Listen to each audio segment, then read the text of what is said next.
Evening, good morning, good afternoon, wherever you may be. I am your humble host, Mr. David Null. Oh, I think that's who I am, also known as Hawkeye Two Feathers. And I greet you with the love and the honor of the infinite creator. And I continue to pray that each and every day, that each and every one of you will continue to learn how to accept and receive the healing, the knowledge, and the wisdom from the universe. And with that said, I kind of look like oh, okay.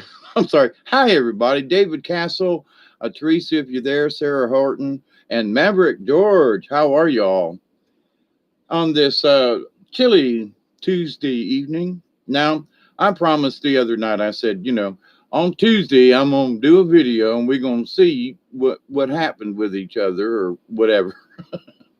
Well, I'm still here, as I think a few other people are still here. The interesting thing, I guess, would be that I haven't noticed anything shocking to the world, you know. Um, I don't. Not to say that people have not been affected. Now, let me start out with a really nice. I think that there has been some sort of change. Okay, I woke up early this morning, and it was like my insides were like trying to come out. It was the weirdest feeling, one of the weirdest feelings I've ever had. And I thought to myself, I mean, me and Doug are huddled, snuggled up underneath the covers, right? And it was like I couldn't breathe, but I was breathing, but I got some kind of like charge. I don't know what it was. It didn't last long. And, like a minute or so. And I laid there and I just, what the hell was that, right? And I checked the Schumann resonance. There no particular spike or anything, nothing to like show it or whatever it was. Maybe I was in a dream state somewhere and something happened during the dream state. Don't know, but it only lasted for maybe a minute, but it woke me up out of a deep sleep. And it was early this morning. Let me guess about between 4 and 5 o'clock a.m. Eastern time, just to give you all sort of a what time was it? Royal Thoth. Hey, hello. How are you? Let's see. Big change for my brother. He is much nicer and not as agitated. Well, that's always a good thing. Isby, how are you? Uh,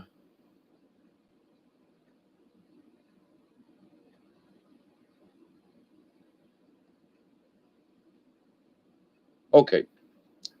Y'all have your y'all have your pleasantries, and I mean that honestly. Um, I had to get coffee, and of course, you slept more. Vivid dream of Barnett on Crystal.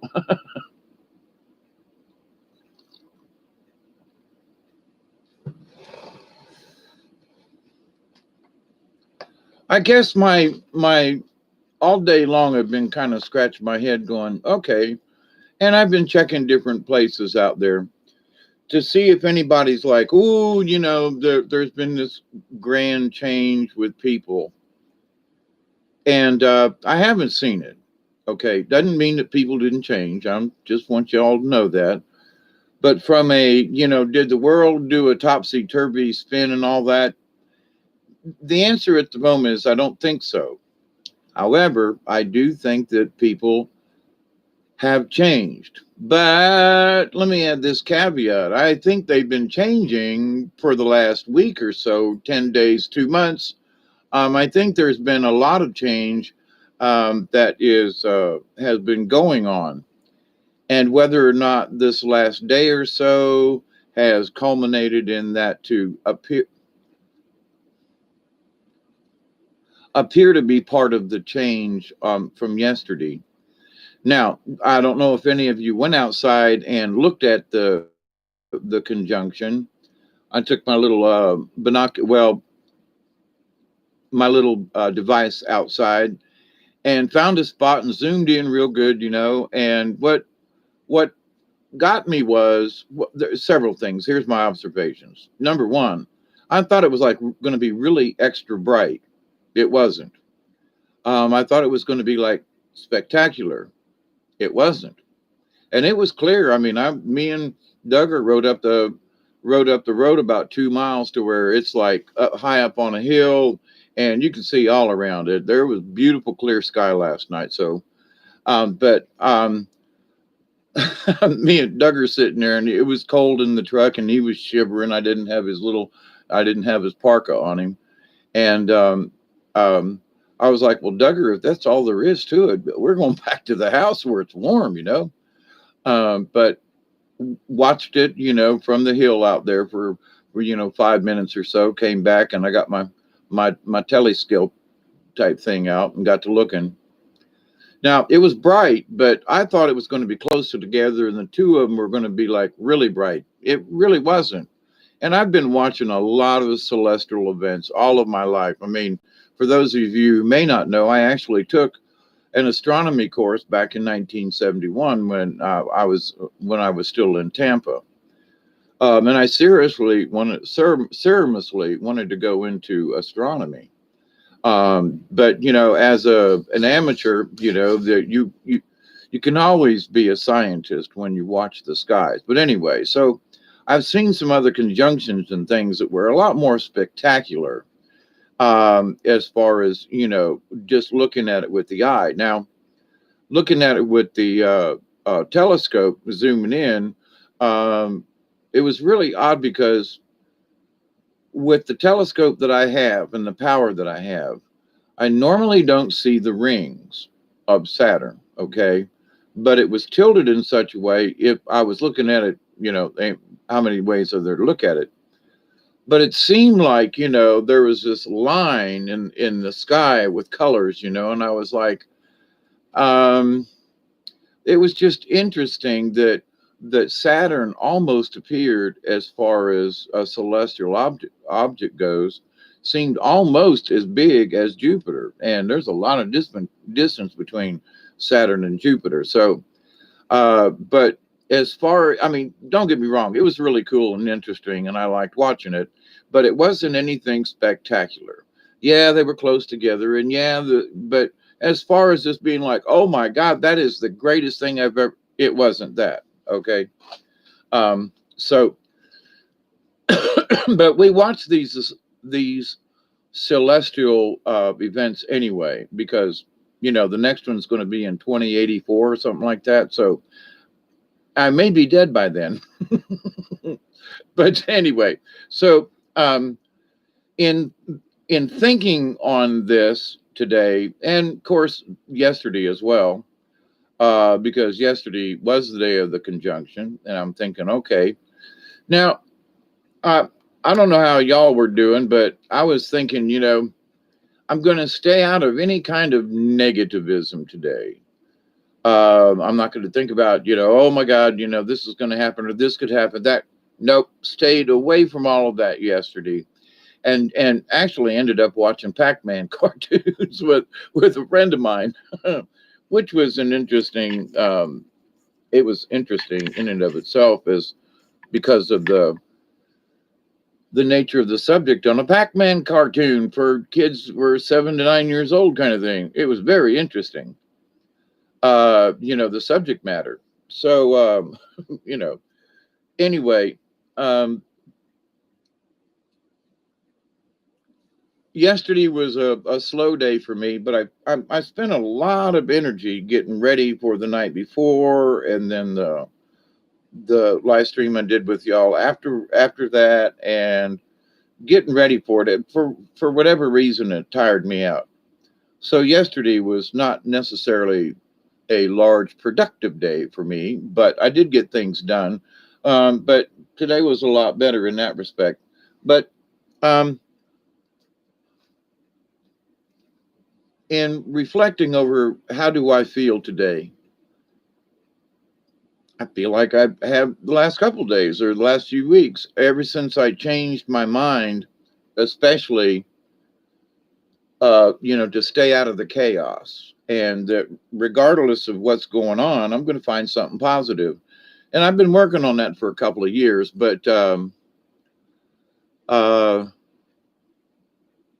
Grand Conjunction in 2040, 20 years. Well, I don't know. I could make that. I'm 68 now. That'd make me 88 years old. It's possible. Yeah, my telescope isn't anything special, and I checked in with a couple other folks, but as far as celestial objects that I have observed on my own with a telescope, this just wasn't anything particularly special to me.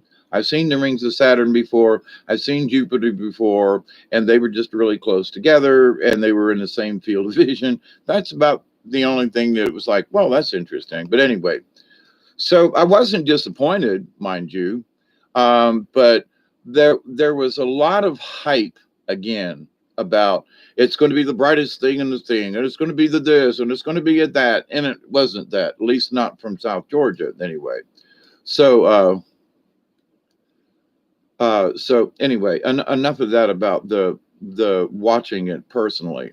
Um, Anything that I was watching the moon last night, and it was cool in and of itself, and watching it. But I think anytime that you can really see a celestial object with a telescope yourself, for me, the first time I ever saw Saturn and its rings through a telescope, I was like, oh my God, I got to get me one of these things.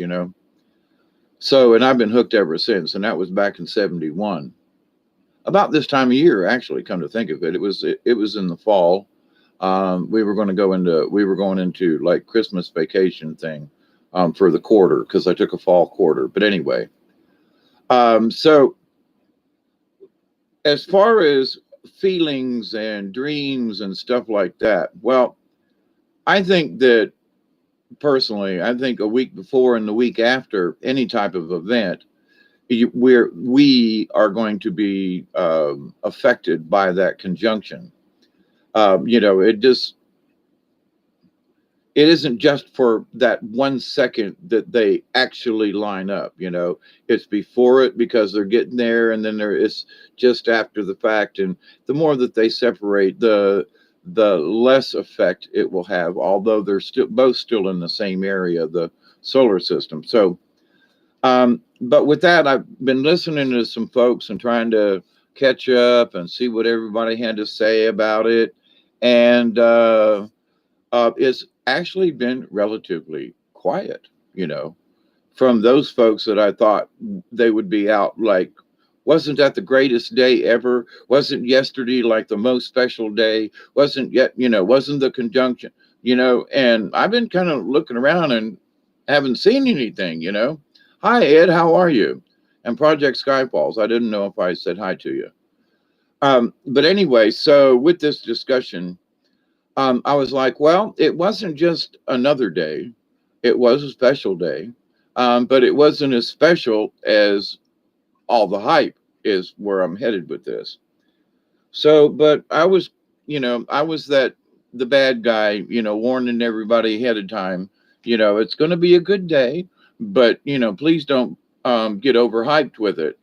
And for myself, the way some of the astronomers were talking about how we were going to be able to see it in the sky, I was kind of hoping for it might have, I can't remember what conjunction it was. It might have been Jupiter and Venus a couple of years ago. Now that was spectacular, but it was cool. Don't get me wrong. So anyway, energy wise though, something feels different, and it's just a tiny little something, and I don't know what. Hey, Miss Chloe, how are you? So I guess we're just going to have to see how this, whatever that energy burst I got early this morning was. Um, and in a way, it was sort of scary because wherever I was and whatever I was doing, it sure woke me up. And I mean, just like, and the dog was like, what the hell's wrong with you? you know. So anyway, but in catching up with a lot of stuff here, and finding out what people are thinking, and what are their energies like, and who's praying for what, and that kind of thing. Just keeping an eye out. And in the long run, I guess you could say folks like me, but in the long run, it does seem that people, whether in, how do I put this? They're feeling better because they want to. They're feeling better not necessarily because of the event, but because of the event they have decided to put energy into this, and as a consequence, they feel different. And hey, I ain't gonna knock it. But it's kind of sort of like a placebo, you know. Well, we're all gonna have this prayer, and we're all gonna feel better after yesterday, right? And we're all gonna. Now, there's nothing wrong with that. But did everybody feel something different, you know? But anyway, but in that, um, so have we gone so far as to convince ourselves that it was a conjunction and it was high energy, and so therefore we must feel better? Well, if we feel better, please, you know, don't go back to feeling bad on my part. But I'm just as to think before you think. So in thinking about this, it was like, wait a minute, before you think about this, let's stop and think ahead of time. What? Think before you think? Yeah, it got me earlier today too. And so I was like, well, what the hell do you folks mean by think before you think?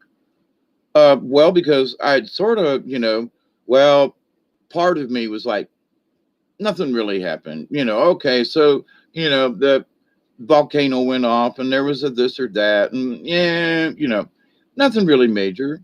Like some people were bragging was going to happen.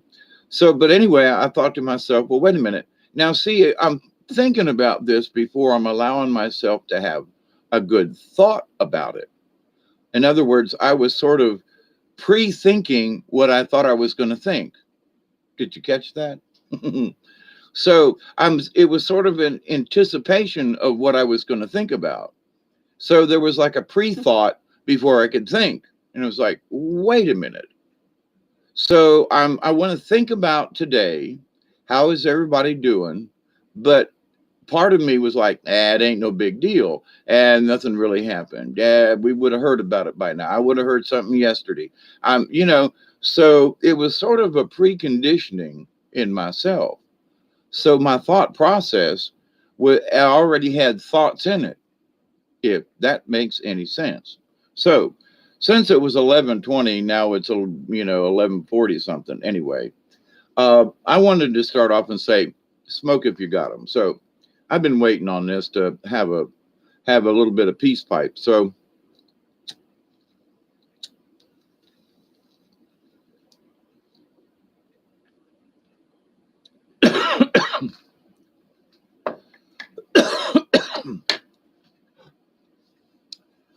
for you who want to know, it's called Tangy. And I was just thinking, every time I look at my face in this with the light on it, y'all remember Jethro Tull and Aqualung? There's a picture of this guy, you know, on the thing, and I was looking at myself, and I was almost like, son of a bitch, if I don't look like that picture on Aqualung. And wait a minute, no, snot running down his nose, greasy fingers, smearing shabby clothes. Hey, Aqualung.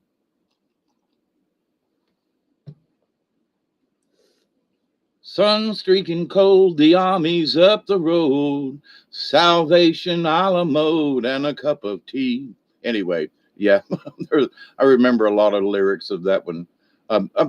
Jethro Tull was one of my favorite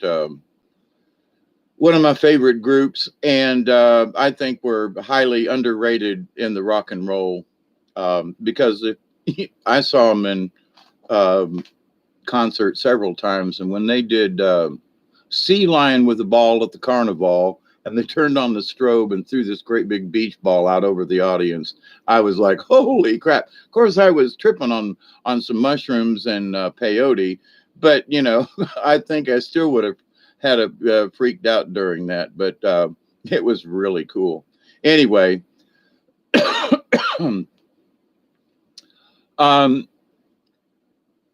the idea, though, that we could have pre-planted the thoughts in our head, like, this is going to be such a good day, that it turned out to be a good day.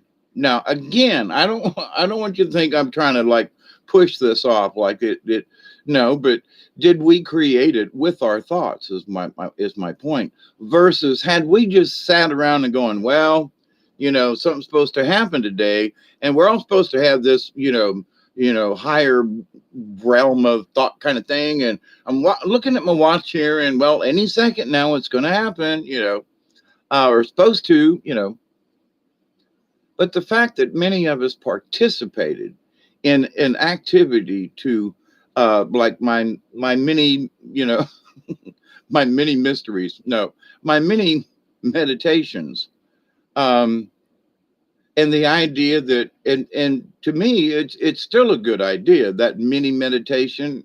Let's call it prayer. We say these little things during the day to reinforce what we feel. So in the night before, with the wonderful gathering with Teresa and those with the Andromeda portal, and I'm sorry, Andromeda 7 portal, and the folks that were there, it was very spiritual, and I'm very glad that I was invited. I'm even happier that I participated, and I humbly have asked the universe that, whatever that I said, explained, and read, it did come from my heart. That is the absolute 100.10%. But that the message was received as I was receiving it, because it felt really good from personally. So in my trying to relate that to others in the chat room and those participating, um, you know, afterwards, I was in tears, okay?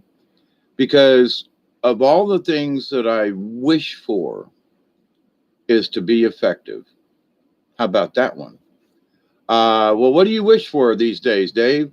Well, when I do a video, when we have some kind of discussion about something, that I know I ramble on a lot, and Michelle, it's all your dang fault. But hey, Barry, Chad, how are you? And Fox, you jumped in here. Anybody else I missed? Um, but so that uh, because what good is being a messenger if nobody can understand the message? You know, I mean, so my quandary with my higher self or whatever, and I really don't sit around and ponder this all the time, but have I been effective? Is there something I could have said easier, simpler, or have I been effective? And I'm still going to do this because it's like I'm supposed to. I mean, if I didn't do these videos now, I hurt now with my back and everything, and being an old geezer. And whoever that was, I think it was you, Sarah, said you love old geezers. Well, I'm a geezer. Um, and I'm really kind of proud of it too, because I have earned the distinction to be able to actually say I'm an old geezer. Um, Shooting off the mouth, maybe, geezer, geyser, anyway, drooling. Oh God, this morning, whatever was going on, there was like a lot of drool involved as well. Uh, don't know what that means, but so, you know, I've been chuckling all day long. And maybe that's something that is a side effect of the participation from the other night, because I really did for myself. I put several days of meditation. Now, I'm not trying to brag to y'all or nothing like that. I'm just relating. For me, I spent several days ahead of time to make sure that whatever it was, or whatever the message, or whatever, that I would be in tune, and that I wouldn't have a lot of other confusing thoughts messing with me. And that all worked out okay for me. So, and the three cards that I pulled that night, I have kind of got back over and in my head. And I don't know if y'all know this, but the rabbit card was on the pile of cards, right? I think the night before. And I looked at it and was like something. It was raining. I think a couple of drops of rain got on it, and the card was just a little wilted, if you will. And I looked at it and I pulled it over and I said, "Nah, rabbit, you're going down in the hole." And not only had it somehow got a little damp and was one of the corners was turned up, I was like, I don't want to look at the cards because I would notice that the corner was turned up because of a couple of drops of rain or whatever on it, right? And because it's sitting over here in the corner, it had to have been the rain, which sometimes leaks over this area right beside me, right? So I did my best, and I said, "Now I'm gonna bury this rabbit card into the deck so it will get flat and everything, right, and retain go back to its shape." And so I kind of riffled through the deck, to see if I could see it, because if you see something even in your subconscious, you might go to want to pick that card out. And I didn't want to do that. The other thing was I didn't want to do was to avoid the card if the card actually meant to be pulled, right? So I've been going through this before I ever got on the video, right? So I'm having this little rabbit issue here at the house with the cards. And so when I was shuffling them the other night, I was like, I'm not even going to look at the cards. And I didn't. I had my eyes closed. I had the cards down here in my lap that I was shuffling, and I could hear Teresa in the background giggling. But anyway, so, but then when I pulled the cards, it was like, and I had my eyes closed. Okay. So I'm going through the cards, and in the middle of the deck, after having shuffled it several times, and feeling the cards with my fingers, right? And I pull the damn card over and look at it, and it's the damn rabbit card. Now, I've been hiding it, trying to avoid it for the last, well, I don't mean these last 2 days, but 2 days before, uh, what was it? Sunday night we did that video? Anyway, so for me, chasing the rabbit and the rabbit, coming back through the deck, and when I looked at the other opposite side of the card, I was like, it had gotten more flat again, and I didn't really notice it as being different from the rest of the deck. But I wasn't looking at the cards. I was feeling of them, right? And damn it if that rabbit card didn't pop up anyway. But with the other two cards, it was like it made perfect sense, especially for what we were talking about. So there are times when, I say we think we know the answer. So my thinking, before I started thinking, think before you think.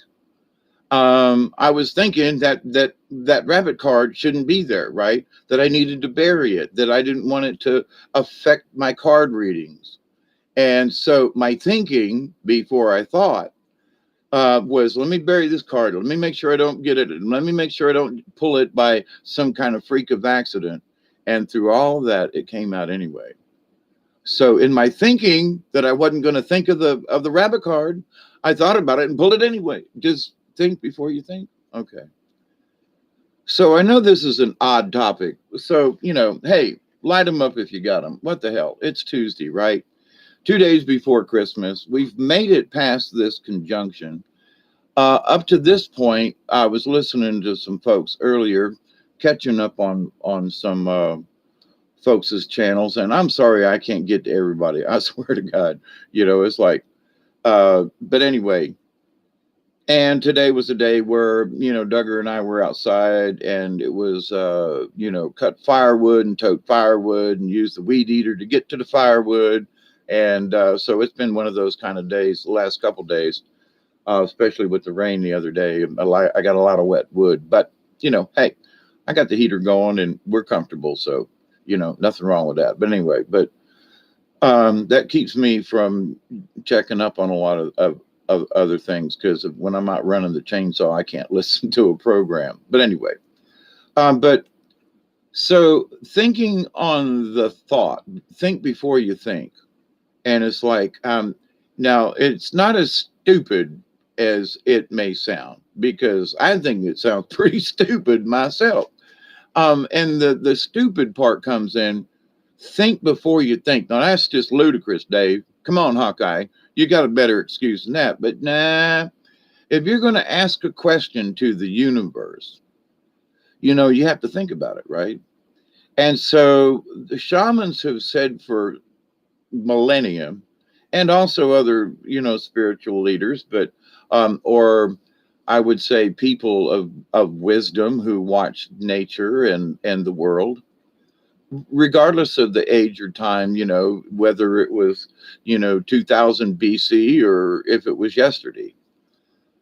Because the things in the universe that were here 4,000 years ago are still here today, slightly altered, but the universe is still here. The sun is still here. The earth is still here in this solar system, and so are the planets. So for the last 4,000 years, at least, you know, um, things have been pretty damn stable, you know. Um, but in so the questions that have been asked to the universe and in understanding the different cards, that the answers are in the great void, the null and void, if you will. But there is a null time, which is just sort of, it just sits there. It doesn't go forward, it doesn't go backwards, it just sits there. And then, depending on when you want to leave this null time, which is just you're there, you're participating, but it doesn't relate to anything before it or after it. So if you leave null time, not my personal, but if you leave the null time, then you could go actually skip backwards on a timeline and then catch back up, or you would just assume your position in the timeline that you're already in, and you would just continue. But for this brief time, you would go into this null time, which isn't moving, but you're moving within it. Okay, I know that's a strange one. uh you know, no, it's not what's in the bowl. Just to, there's somebody out there going, what's he smoking? Well, I told you it's called tangerine. But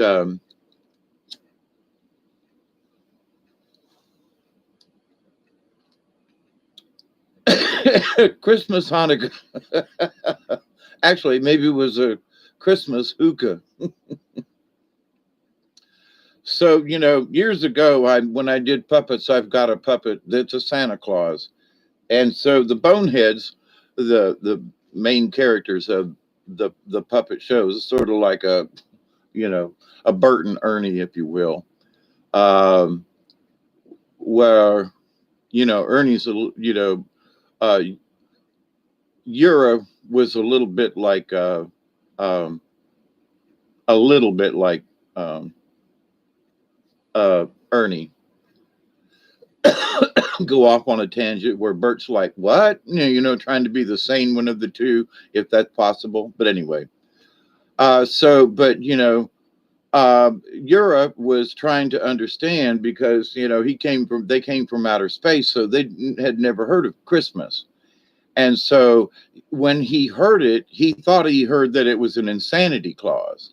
So he went around telling everybody, insanity clause is coming, and I got an insanity clause in my contract. You should read the fine print. Let me tell you, sanity clause, where are you? Everything's insane around Christmas time. I reckon that's why you'd call him insanity clause, you know. Anyway, so that's just a little snippet of what I used to do during Christmas time because it was the only time that was really appropriate to use the Santa Claus, insanity clause, the insanity clause for anyway. It's what made sense at the time. But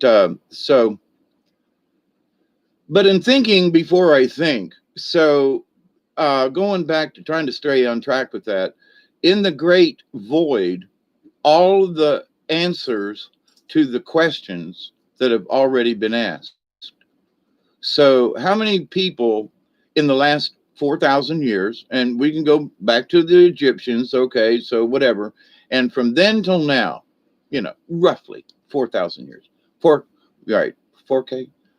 So, how many people wondered during, and how many thousands, billions, trillions of people who have been on this planet at some point, lived, died, passed on, reincarnated if they did. And so, how many people wondered when they looked up at the sky and said, why the am I here? Why am I here? What is my purpose for being here? If it was the caveman, is it to get eaten by Tyrannosaurus Rex? Is it for me to learn how to ride a Brontosaurus? Is it for me to, not get stepped on, period, by anything larger than me? Maybe it was a honey hunt, which is what my sister called an elephant for a long time, a honey hunt. We never could figure that one out, but uh, but in that though, then later on, I don't want to get, I don't want to Attila the Hun to put my head on a spike or the whole of me on a spike or, some of the gross things they used to do back then. And, you got to say to yourself, well, there were mean, wicked, mean and bad and nasty people back in them days. I mean, there were wicked, mean, and bad, nasty people down here back in the day. Run off the Indians, the whole black slave thing, blah blah blah. I know my last reincarnation down here for me, I I partook in some horrible stuff, and it had to do with Native Americans. And I'm here this time around to live as a Native American and to understand what I didn't get the last time I was here. And I mean, here on this property in this area, there's too much evidence, but this is not about that. That story is ongoing. It's ongoing, but I've talked about it before, and I won't go into it now. But anyway, the idea, though, that if I had thought about this ahead of time, before I started thinking.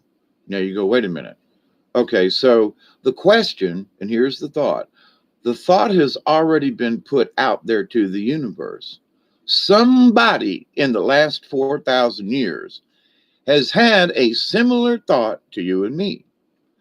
Now, whether it's on this time, what I say, this timeline, I mean, this era, 2020 with electronics, I mean, but if you think back, they found that brass machine with all the little dials and everything in it.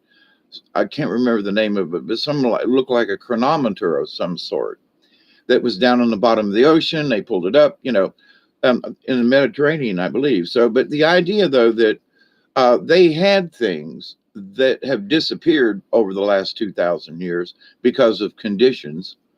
Um, you know, will my pocket knife that I have now, will it survive 2,000 years?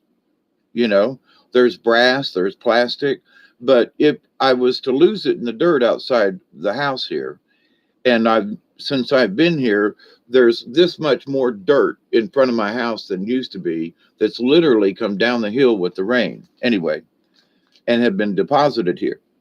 Um, so, I have found things in the dirt and go, wow, what the hell is that doing? Be this deep under the dirt. Go, number one, it's in my yard, but how'd they get an inch and a half deep in the dirt? And it's mine. It's not something that somebody 50 years ago dropped. But see, I've been here almost 40 years. So anyway, and to some people thinking on that thought, to be in some place at the same place for 40 years. Now, I've been here on this property and it was a field, it was a field. Now there are huge trees that are on my property all over the place, to where what used to be open is now I just have this field and a little area over here and a small clearing in the back, but it's still surrounded by a lot of pine trees. So had I thought about that back then, then what do I think about it now? The interesting part is, though, that several years ago, I had this vision when I was in the woods. There's a big stump down there. And I've done a few ceremonies down there, and it's near the circle that I promised when they cut all the pine trees way back when, that I would keep that spot sacred. And so the trees came up in almost a circle by themselves. Okay. I sort of transplanted one or two here and there. Well, there was one tree that was like too close to the center, and we moved it out. But anyway, it's still basically a circle of pine trees that are open to the sky. And so, uh, but down there, I was going down to the clearing, and I had this. I mean, it was a daylight kind of vision. Now, this has been 15 years ago, 10 years ago at least. Yeah, 10 years ago, maybe more like 15 actually. Anyway, and I wrote it down. I made a story about it. And then so I saw this old man sitting on on a stump, and I've sort of wrote it in it's sort of in a poem type thing, sort of like the Rime of the Ancient Mariner kind of thing. So anyway, so I'm looking in, and I'm watching, and I'm observing him, and I'm thinking to myself, what would I look like in 10 years or 20 years? Um, and the trees will grow higher than they were at the time I saw this vision, right? And so as I had this vision, standing in the woods and walking towards the clearing all at the same time, uh, it just like the person sitting on the stump turned around and looked straight in my eyes. Now, I was a good ways away, 100 feet easy, at least 75 feet, through the trees. And it was like, it was me. And I was like, oh, that's weird. So I wrote it down. I came back to the house later on and wrote the story. Somewhere it's written down. But now, within the last year or so, I guess it's almost 2 years now, that I was walking down I was actually sitting down in the clearing, and I had cleared it out, had done some, I guess it was last year. And I was opening up the clearing. It needs burned again, by the way, but from all the pine needles. Um, but I turned around and looked back and swore that I saw me standing there from that vision that I had of me looking at me sitting on a stump in the clearing. So I had the opposite vision of seeing me as, so that has sort of confounded me a couple of times. And I have thought about that, not to worry on it, but it was like, how did that occur? Did I project my thought forward as to I would be there at some time and I would turn around and see me in the woods? Um, but at the time I was in the woods 15 years ago, let's say, I had not expected to see me as an older person in down there in the woods. But as an old man, I could understand me seeing a younger me coming down through the woods. It's more the thought, if you will, means more now that I could reflect back on what it would look like for me when I was younger, because I experienced that. I remember what I looked like in the mirror, kind of thing. And I remember what the woods looked like before the trees grew up and before, so I remember the before times, if you will. But 15 years ago, my future thought, and both of them, in my opinion, have actually coexisted at the same time all along in this null space. Think about what you're going to, what, before you think, because the answer is already there. Somebody's already asked it. Now, did I ask it of myself? But back then I was trying to project, not so much. Um, okay, let me go back 15 years. I'd lost my job, lost my everything, damn near lost the property and the house and everything. Finally got things straightened out. Uh, but it was really rough for a couple of years.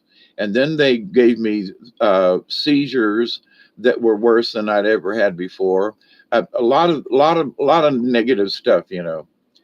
And at the same time, I'm learning all these lessons and going to powwows and meeting all of these medicine, people and shamans types and so forth, and just good um, old folks with lots of good wisdom, you know. But to them, though, I actually do consider them sort of shamans in their own right because of the spiritualism that it was just in them. They just knew, they were confident of that spiritualism. So there are folks now who are trying to think about whether or not their spirit's in the right place, or whether they've attained a high enough spot on a chart. And because we've all had to take tests, and we've all had to, are you A or a B or a C, or did you flunk the class? We live our lives with expectations to do the best we can. But in this spiritualism thing, the scorecard is yours, it's not mine. We can compare notes, but it's your scorecard, not mine. It's your report card, not mine. And the big thing is that I remember a time when I thought of it as a report card. Well, how am I doing? Well, I've learned this. Well, are you practicing it? Well, sometimes. And, well, I'm anger. Oh my God. I've been angry ever since I was a little kid, but with good reason. But that's not, you can't be a good shaman and be pissed off all the time. That's not in so that's one thing you always have to work on. And I'm so glad that I have conquered most of it. There are those times I'll get pissed off, but I also can rein it in. I might snap for a few, but I'm going to pull that right back in. And that's the wisdom of saying, I refuse to be angry and be that person anymore. I refuse. But at the same point, then you have to act on it. Every time you start to get angry, you got to go, okay, hang on, put that down. So the thoughts before we think. So with that thought in mind, so whatever you may be wondering in the spiritual realm, wherever you think you are on your report card, did you pass third grade yet? Well, I don't know. And in certain things, like learning the shaman thing, I'll give a brief example. But it is so very important. And it was really interesting that I listened to Laura Eisenhower and somebody else and a couple of other people over the last couple of days.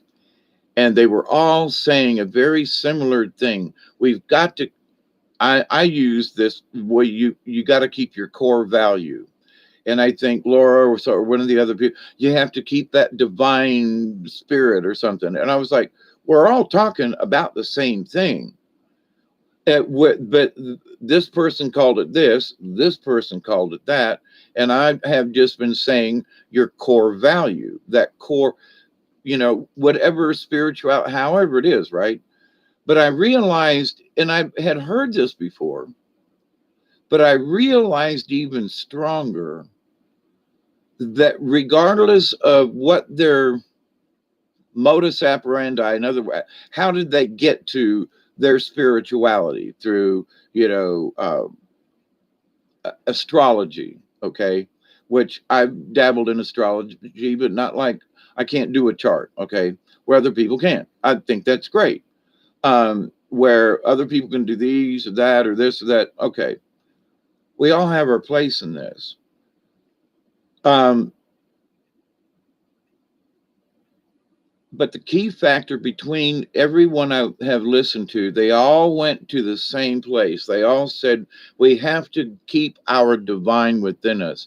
We have to stay strong in our hearts. We have to. And I was like, oh, wow. So, regardless of how they got there, what they learned it, how they learned it through astrology or this or water divination, it doesn't matter because everybody, and I got to use this word in a way, everybody's preaching the same thing. And that is, we've got to stay strong within our with who we are. And I was like, wow, I already knew it. But of all the things, and this person's like, we got to stay strong. We got to stay strong in our heart. We have to, regardless of how you get there.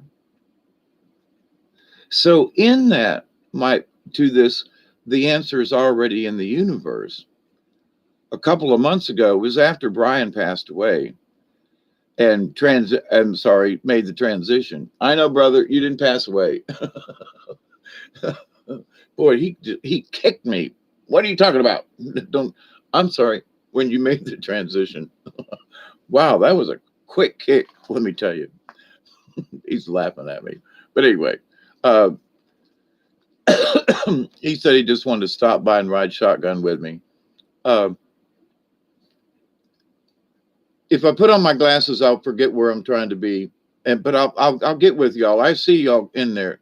Esty Montfort, I think. Ian, Barber, Ed. I think I said hey. Uh, but anyway, Fox, how are you? Teresa, inner knowing and strength and power. It's however you want to express it, but it is yours. It ain't mine. It's not Teresa's. It's not any. It's not your neighbors. It's not your kids. It's yours. And the idea of what is the power that you have, well, it's the biggest thing is the power of the knowledge of it.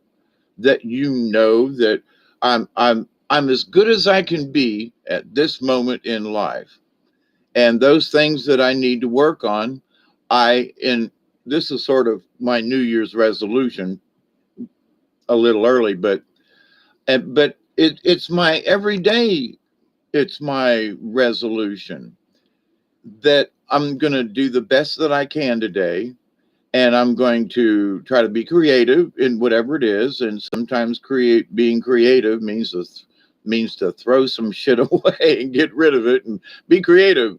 But today was weed whack a trail through the garden that got overgrown in the last few months, and cut up some tree limbs that fell during one of the storms here a couple of months back.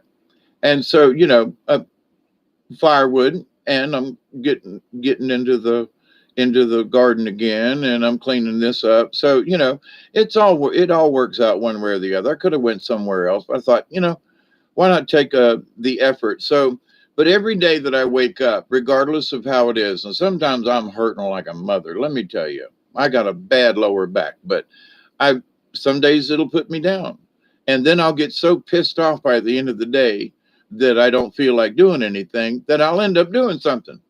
So even on the bad days, I find something to do. I rearranged over here and through had some clothes and stuff that were too big for me, blah, blah, blah. Took care of them today.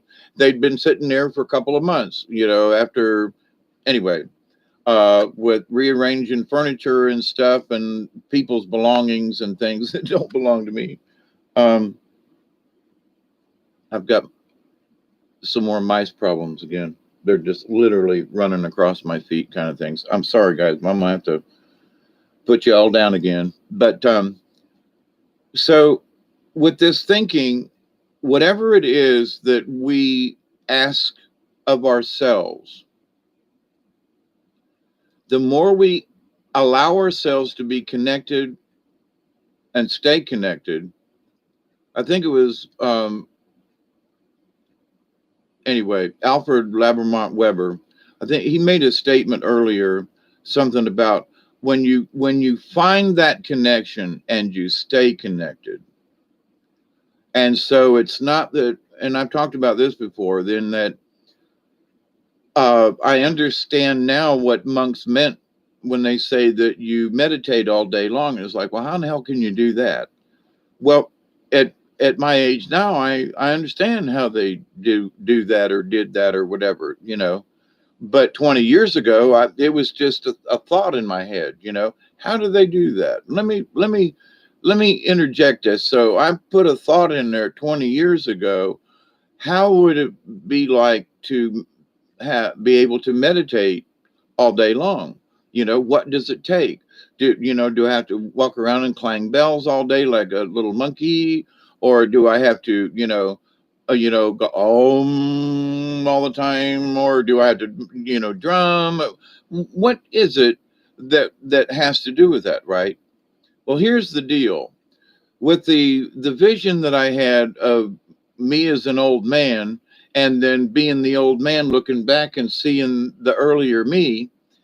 I believe that there does exist in the universe this null time, and it could be just you.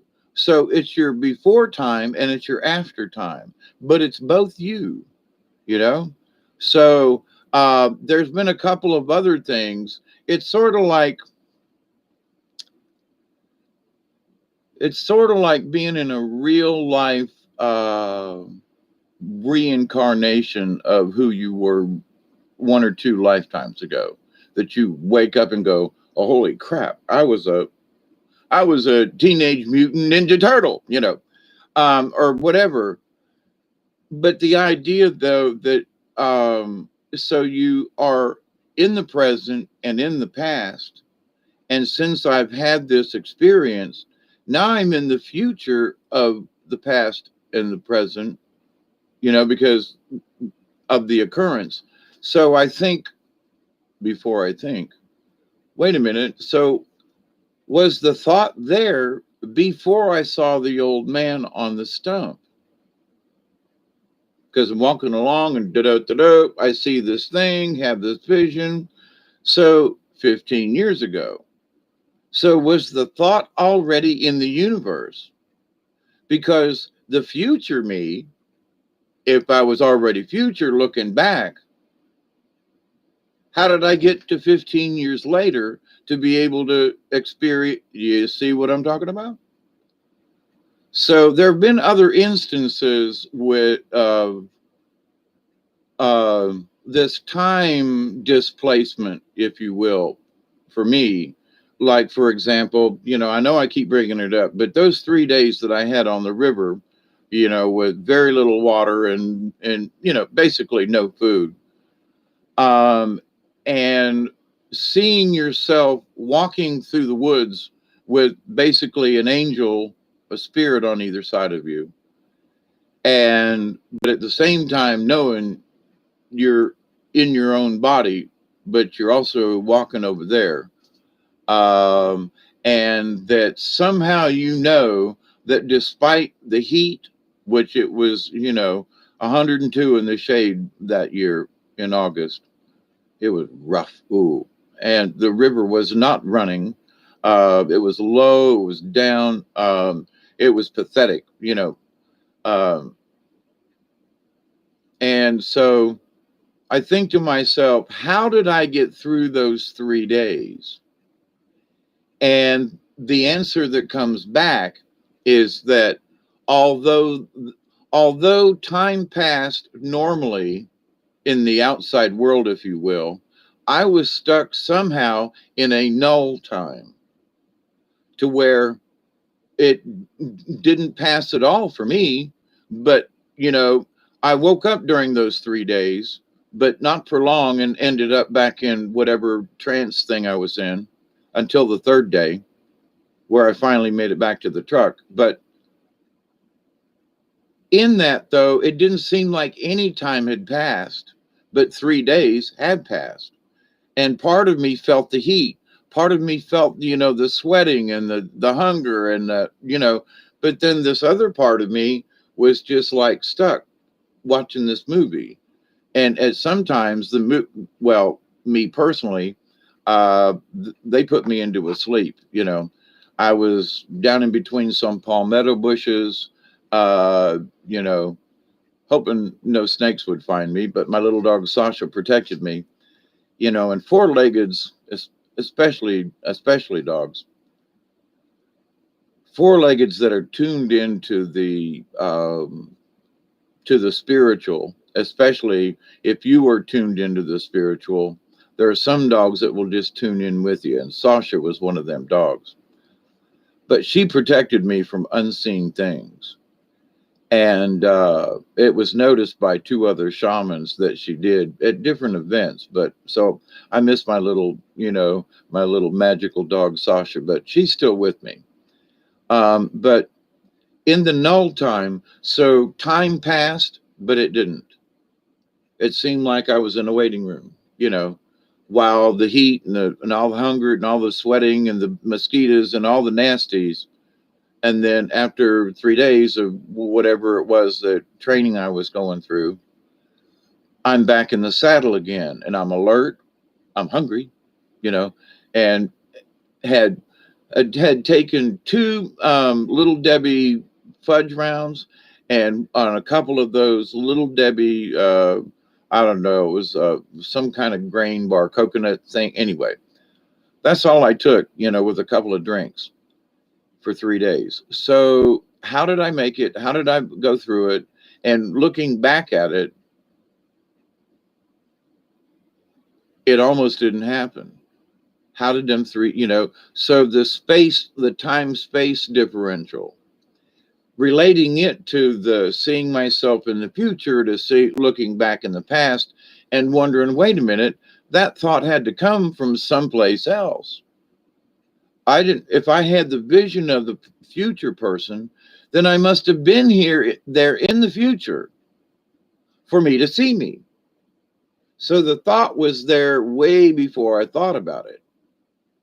Ain't that some strange? Just wanted to throw that weirdness out to you. But there's other people that I've met over the years who've had. Now, okay, let me back this up before I get too far along. Smoke if you got them, okay?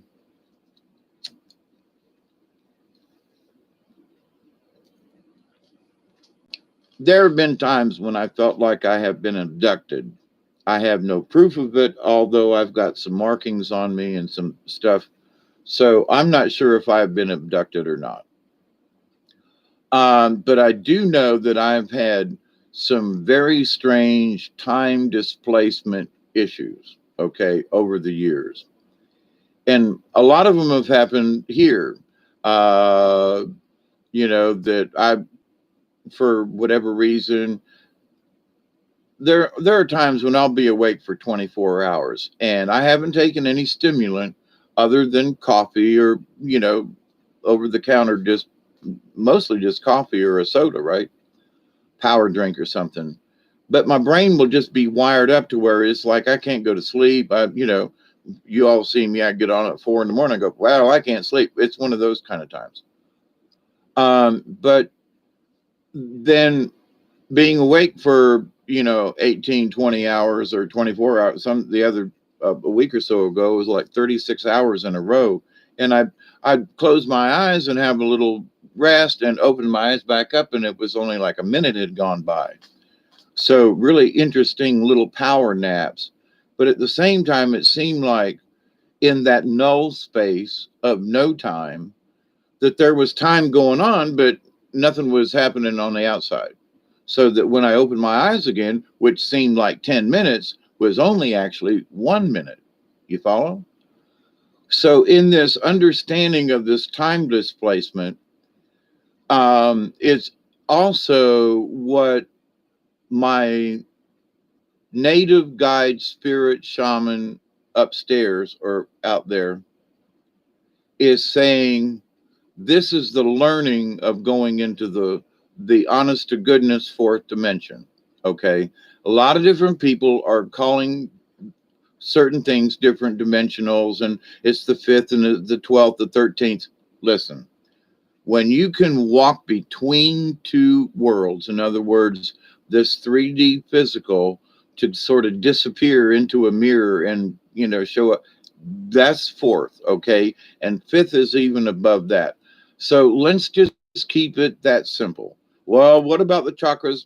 Let's not go anywhere but that I can learn how to phase into my spiritual self without having to lay down, and I can literally sort of transpose myself. I can become invisible or literally show up like Jesus did and some other monks who literally just showed up on the other side of the planet. Okay.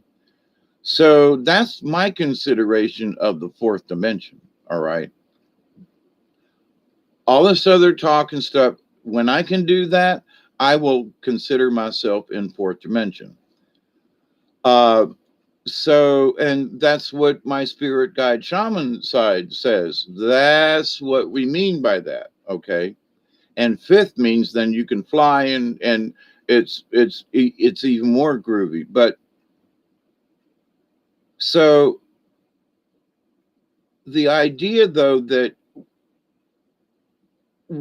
I have experienced in talking about this with other people and their experiences, sort of like near death experiences, right? Or or in talking with some of my crazy people who have tried to commit suicide or had serious issues. We were all taking similar medicines, and we had conversations about, what do you hear? Do you hear voices? Do you have any auditory hallucinations? Do you have any visual hallucinations? And so we used to get into some serious discussions with that kind of thing going on, right? But we were trying to find answers by discussing it, and it wasn't in a group therapy. We're just sitting in the waiting room waiting our turn, right? But by doing so, though, we found a commonality and was like, well, so you have those feelings too, huh? Well, I'll be damned.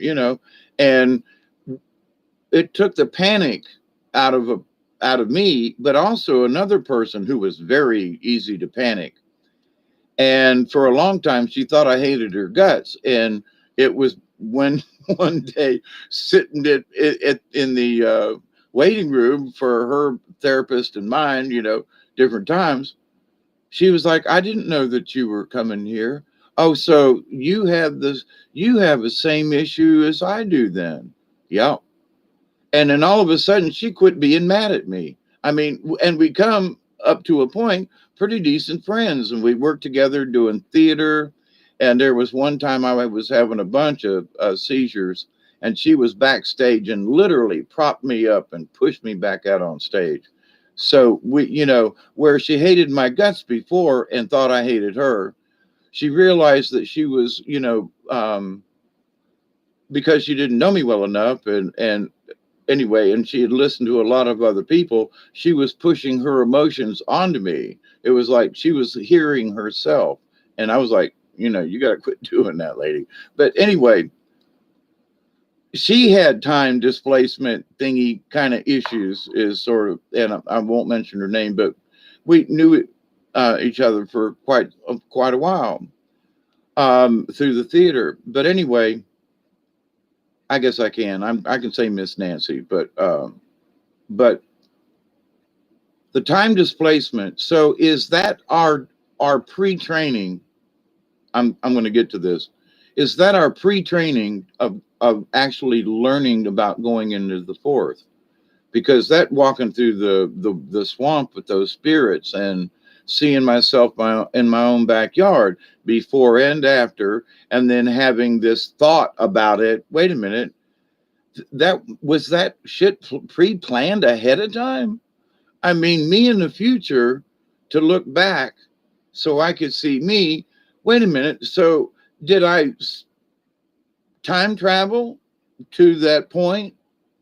Because, it was almost exactly. I mean, when I turned, when I was sitting on that stump, and I thought, I'm sitting on a stump, and I'm an old man. I've even got the hat on. And I had my walking stick in my left hand, which is the way I envisioned this guy, because I saw him from like over. I came up on him from from the left shoulder, so I had to turn around, and that's when I know. But at the same time, it I could see myself. So it was the same hat, the same thing, the same situation, and I was holding it the same way and turned in the same direction. It, did I fly forward and plant it there? The thought to the universe to where I saw myself both directions? Anyway, so, but in this idea of null space, though, you can exist in two different places at the same time. Now, one, there are folks talking about how they are in their avatar. Now, there are times when I feel like I'm in my avatar. This is my avatar. I am the avatar. Okay. And it's when I'm not in this that I am my true self. You know, I am my spirit self. And whatever that incarnation or however that goes. Lately, I feel like I've been going to class. I and a couple of years ago, there were some folks out there that said that the light workers who understood certain basic things about Mother Earth, about how, like shamans, Native Americans, Native peoples, okay, indigenous peoples, them wonderful folks from down under. I would love to go to Australia. Oh, please. But anyway, I feel like I've been there, and maybe I have. But the idea, though, that um, who knows how many reincarnations each of us have had. And you've met people and you go, you've never seen them before, never met them, and you bump into somebody and go, I've known you for forever, and you become fast friends, at least for a short time, so it's like, so what the hell is that? Um, I think that our brains have these little sets of null time in our consciousness, and it's a tiny little atom that compromises our soul, or however you want to look at it. And so in this little black box of stuff are these memories of other spirits, of other people that we have met over the eons that we've been playing out here in the universe. And we bump into one another. And sometimes we feel like we've known each other and we're soulmates and that kind of thing. But then at some point along the line, it has been my opinion that the other party was like, I want to kill you. One of my exes tried to run me over with the car. You know, so how we get ourselves attached to crazy people.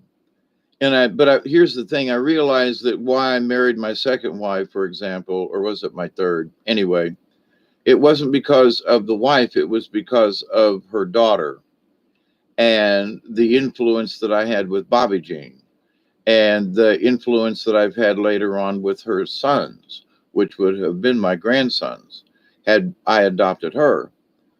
But over all the years, though, she's always remembered how I raised her and the kindness I showed her and that kind of thing. So I'm grateful for that. So I was married to this crazy woman so that I could have an influence on her daughter. You never know what the purpose of life is supposed to be. So but in that, so we feel like we've known each other in a previous life and have bumped into each other here in this life, me as her stepfather, and then later on as a friend. And um so, and there are friends of mine who I may not see for a year or two, but when we get together and after 5 minutes of conversation, it feels like we haven't been apart at all. You know what I'm saying? So the conversation picks up somehow about, remember that time? Yeah, yeah, yeah. And it's been 5 years, right? But you pick up right where you left off, and you're still good buddies in that sense, and you're leading different lives. But when the two of you get together and talk about certain things, your brains, it's like you never left. And I got a friend of mine, Tommy, down there in Tallahassee and sometimes Thomasville. And bless his heart, he's had head injuries like me, but he's like that with me. We'll get on the phone and go, I know it's been a year since the two of us talked, but it's good to hear your voice, and it's good you still do it, and you're still maintaining. Yeah, and how's the house still there? Yeah, how you doing with it? Yeah, your sister thought, yeah, okay, and you've caught up, and so there's been 2 or 3 years of time, but then there's also this little bit of null time between the two of you, me and Tommy. And it happens every time we get together like that. And so it's like, and we already know, that it's like that. And we've had certain conversations like that because both of us have had severe head injuries. And, also we work together both as machinists and so forth. But anyway, so we have a lot of things in common in that way. Um, but the fact that we would have the same type of feeling about this time that goes by, but that doesn't go by. So it's been 2 years since we've seen each other, but after 5 minutes, no time has passed. So that's the null time I'm speaking of. Did it exist? Well, between the two of us, it doesn't exist. That little space just disappears. And it doesn't matter that it's been 2 years. Doesn't matter if it's been 4 years. That null time that keeps us linked, over regular time, if you will. So I look at these things and I know y'all are probably going, what the hell? I'm smoking some good stuff here, which, it's 4:20 somewhere. So y'all might as well. Well, I'm late, but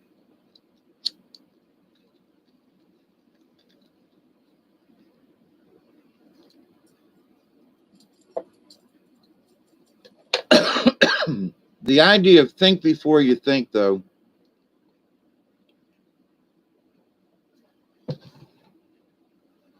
is an old memory from a shaman that I met many moons ago, at least 15 moons ago. Well, no, 15 years ago, not moons. That would only be a year and something. But anyway, the the idea that the answers to the universe are the same answers that Plato discussed, Aristotle. They're the same questions, that Leonardo da Vinci had. You know, uh, there were times. There was this one time. It's happened before, but my aunt remembers it clearly. We would go. She loved Elvis, and I was her nephew. And I love, and my aunt's still alive. She's 85 or 6 now, bless her heart. Still lives down around Zephyr Hills. Um, the idea that we were sitting at the drive-in, and back then you had to open up the glove compartment, and they had little insets in there. That's what you put your drinks on, right, at the drive-in. So they didn't have cup holders or anything like that. So I'm sitting there, and I'm telling my aunt. Now this is back in this early '60s, right? Think of the first couple of Elvis movies, right? So I was at the drive-in. So I'm describing to my aunt this thing that mounts on the inside of your door so that you can put a cup in it. And she was like, "Oh, Dave, that would really be great." Then a few years later, they came out with a cup holder. And she called me up on the phone, which she don't normally do. She called me up on the phone and said, "I remember when you was a little kid, you described a cup holder to the T." And now they sell them at Walmart. Oh, it wasn't, they didn't have Walmarts back then. It was J.M. Fields or whatever, Montgomery Ward. She goes, and now she goes, how did you know that? Because there were probably 100 other people at a similar time during that period that had that thought. And it's been proven because of the types of patents that come in, and that there'll be three or four patents that come in within a couple of months of each other, sometimes even weeks and days, that are on that are very similar in, in what they would like to achieve. But because of different personalities, each person comes at the problem with a slightly different twist to something. But anyway, and it's been proven. So, and I've proven it to myself. I go, I'm going to write this down. I think that back in the day when we had 5.25 inch floppy drives, okay, and the 3.5 was like a really big deal. When a 30 meg hard drive was like a big deal. 30 meg hard drive. Okay. And I had one, and it was like screaming 286, processor. Ooh. Back then, I said, one of these days, they're going to make a hard drive that you can just plug into the side of your computer, and there won't be any moving parts to break down or otherwise, because of all the issues I've had over the years. It's been hard drive failure. And I've got this one, half a terabyte hard drive with no moving parts, and it's still good. But over the years, I've lost all kinds of pictures and photographs due to hard drive failure. And so, but that was 20 years before they came up with this. Now that everything's got a stick and you put it in the side. So my vision of this years ago, it was actually sort of a dream. I wish this would happen. And I used to keep up with all the electronics, what was going on. And I still have some of the old issues of these, every month they'd come out with a computer, something that, the computer shopper or something like that. Anyway, had articles and this and that, and man, used to just live with those things. I was recovering from surgery from my neck. I went back to tech to learn 3D, AutoCAD, which I did. Um, but so I've been interested in the computer industry, and I've been building computers and stuff, for a long time. In fact, I've got some parts I need to go give them away, or just trash them. But I've got too many computer parts, and some of them are outdated and outmoded. And should I keep them, and for what reason? But anyway, it's hard to throw out a good working, CD drive, but where are you going to use it anyway? Um, so many of us have had visions of the future, and I've seen some things that I literally said, "You watch, somebody's going to come up with something," and a year or so later, boom, something comes out on the thing. For example, when I was at Votech, we had a project, and the project for our final grade was we had to design something that it could be a little, outrageous, but we had to design something that was at least a little bit practical. And you had to write up for your English, it was tied into your English class, it was tied into your math class, and it was tied into your drafting class. So you had to come up with a product. So you had to write a proposal. It had to be so many pages long. You had to be able to come up with like in manufacturing, how much would it cost for you to produce this? Well, you'd have to come up with money for this and that. So you had to come up with a financial report, which meant that you had to understand enough of what was going on in finances and spreadsheets and everything to be able to do this. And the third thing then was to be able to draw it out 3D, have it printed, and also, if we could, depending on what it was, for like extra points, we could do a little cardboard model or whatever, if that was the case. So mine was this. After working in the carnival all my years, we had all these different kinds of trailers and rides and things, right? And everything had a different ball. There were a lot of stuff that was a 2 inch ball, but some of it was a 2 1/4 or 2 1/8, or 2 1/16. And you could get you if you were just going to move something across the field, you could get by.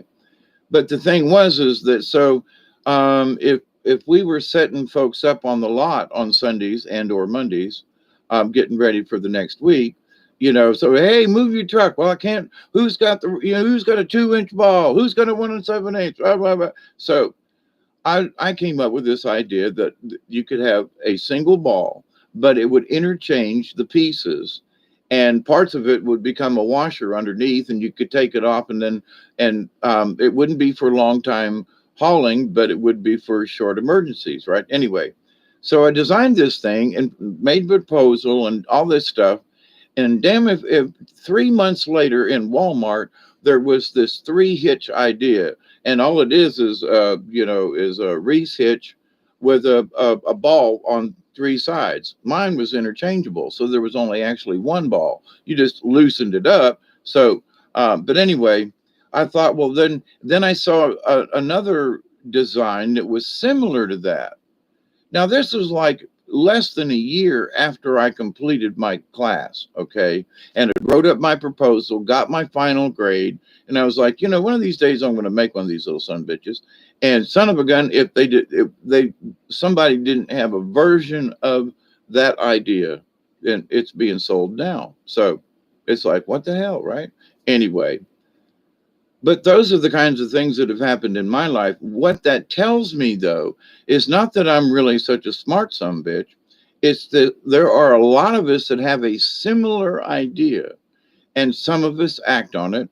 Each one of us has their own idea of how to deal with it. And anybody that's had to move a lot of trailers around or something like that. So being able to pull something out, flip it over to the size you need and slide it back in and move whatever you need really comes in handy. But at the same time, how you look at the problem, right? So there are many solutions to one problem, you know. But how do you get around it? So, for example, some of the cars that I'd watched, I'd seen the cops, you lock your keys in your vehicle and they go in with this little thing and they lift up. And I thought, no, wait a minute. Now, most of us try to pull up the little, plunger thing, right? But if you think about the mechanics of it and what's inside the door, so I locked my keys in my truck one day, and it don't have a way that you can pull this up, right? So I'd left a little bit left at the top of the window, and I had me a piece of wire in the back of the truck, and I'm trying to lift up on the post, right? And trying to catch it, they ain't got a spot. And I'm like, stop. Now, at the time, I was basically working as an engineer for Ford of North America and Ford of Europe because I was designing tools and keeping up the product and everything. So basically, they were sort of hiring me, right? So I'm like, wait a minute, this is a Mazda built sort of like the Ford Ranger. Wait a minute, I plunged this thing down. There's frick. So I took my wire that I'd been fishing with for 30 minutes and said, wait a minute. And I pulled the thing down and went like this and went clunk and pulled this thingy up from the inside. And I was like, so here's a smart engineer, somebody that's locked their keys in their car all this time. But I hadn't even thought, so for 30 minutes, and I almost had it once. And I thought to myself, oh, holy crap. Oh, this is a lot easier than I thought.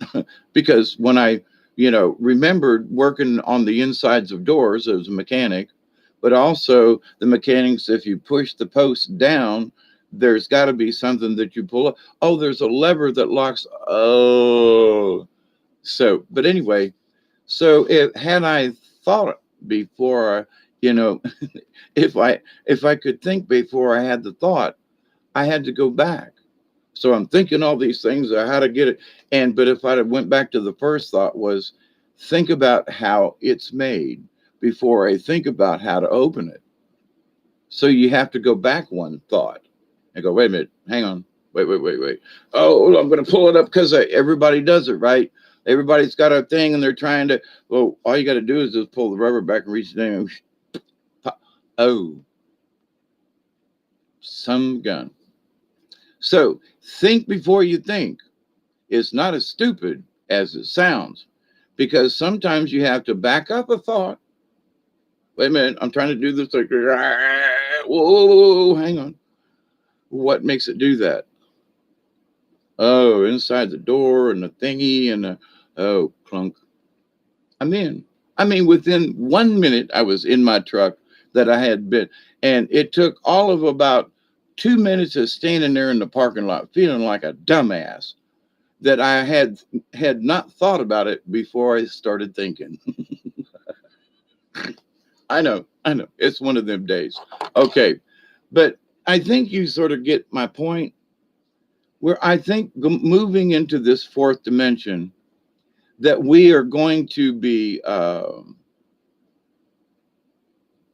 experiencing more of these events. So I've been storytelling here tonight after an hour and a half, high slanted, slightly slanted.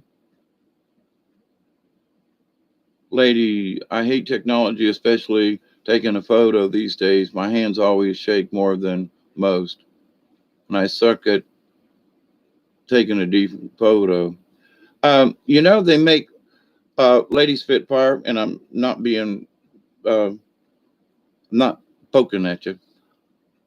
They make these really nice light tripods, and I carry one around. When I carry my camera around, I carry one around all the time because I can set it up, and most cameras will have a little, if not a self timer, you can at least set it somewhere so that you don't have to hold it. And sometimes you can just I'll put it on the hood of the truck or something. But I always take a little um, tripod with, and I'm I got so many of them around here. I should send you one, but I've got them for different types of things, for being in the kayak or canoe or being, and then I've got some heavy duty ones that I was watching the conjunction last night. It's like heavy duty, $400, $500 set of a tripod for video recording, and someone had thrown them away, and I got them out of the garbage that was down by the river one night. I got two sets of them. One of them's over here that I got that telescope on, and I got another one back here, and then I've got a lot of other sizes of tripods. But um, as far as picture taking, and you can get them with a single pole too, where all you need to do is be steady and push the button. You can put it on the ground and just go like that and hit the button. So, but anyway, I use that. You tried that?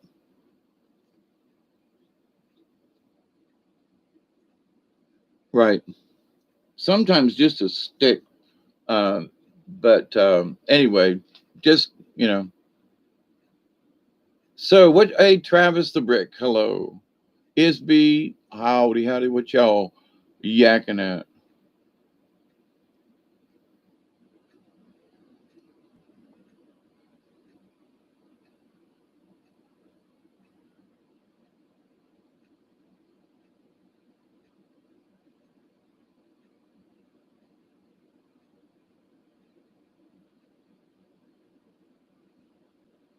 Who needs a hound dog? Hi, Maverick and Michelle. I'm missing something. Who is Steve? Y'all know who Steve is, and I don't see no Steve in here. Hi, Ian, how are you?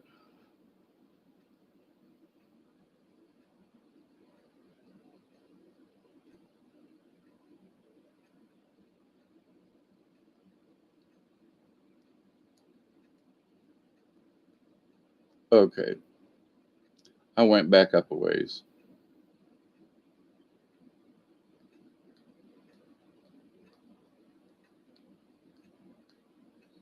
ST Montfort. Yes, you know what?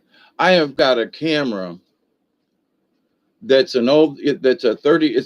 I think one of them is a Toshiba, and the other one I can't remember. I've got an easy uh, when the cameras were new. I've got telephoto lenses. I've got one lens that's like this big. I mean, it um the bayonet only fits. It's a Pentex actually, and there's at least $2,000 worth of lenses that I have that will only fit this camera. And and they're not any good unless you use these cameras. But I still have the lenses. I ain't getting rid of them. Let me tell you, one of these days, who knows? But to the point, though, yeah, I kind of wish I've thought about the going doing film again. But I got a whole box of these um, lenses. That I'm like, how can I adapt these things? Now, some back in the day, I bought some lenses that went on a Canon. Uh,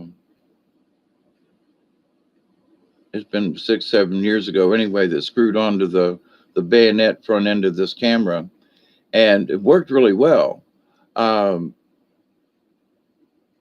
but when the next type of camera that came out, the lenses did not fit the same bayonet thing that you screw on the front. And I was really like, you spend all this money on these lenses, for telephoto and stuff like that, instead of trying to zoom in with your digitally, you actually zoom in partially with a long way um, with the lenses, and then use the digital to kind of push it a little farther.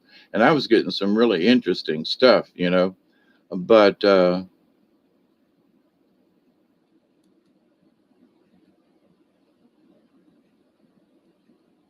yeah, you turn in that's why back in the day you just took picture after picture after picture, which when I've done fewer pictures here lately, Duggars has kind of taken my mind off of video and photography here lately, but where things are coming back around. um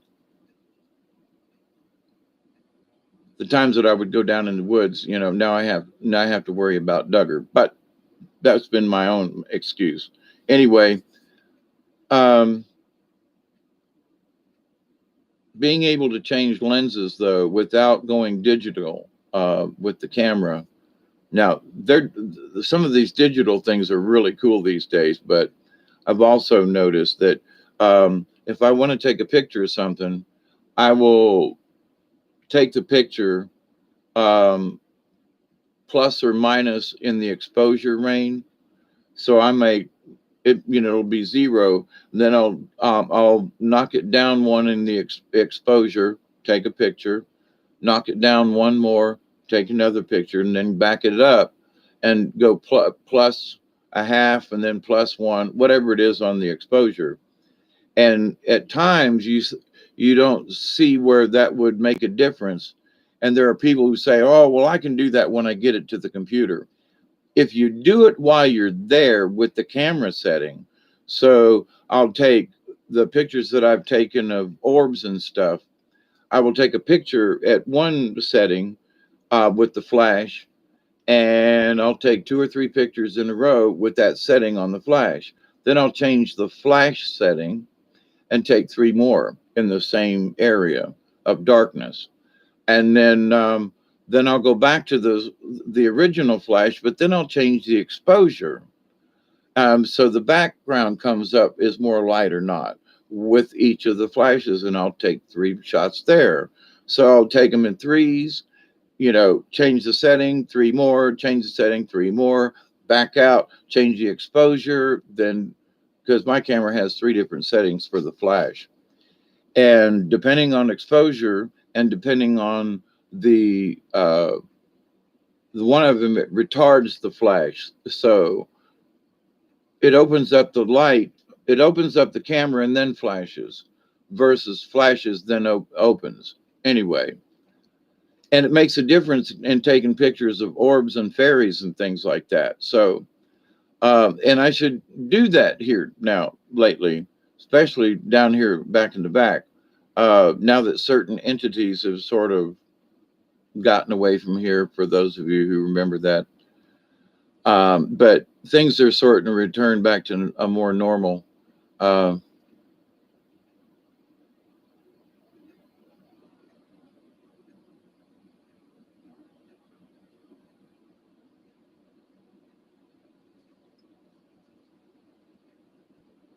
a three-legged dog. Yeah, I've known some three-legged dogs.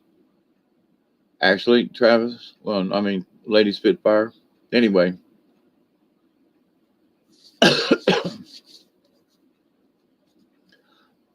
do I know about Cologne photography? Yes. That was one of the things years ago that I was trying to explain to people. I said, you know, that you have energy that comes out your fingertips.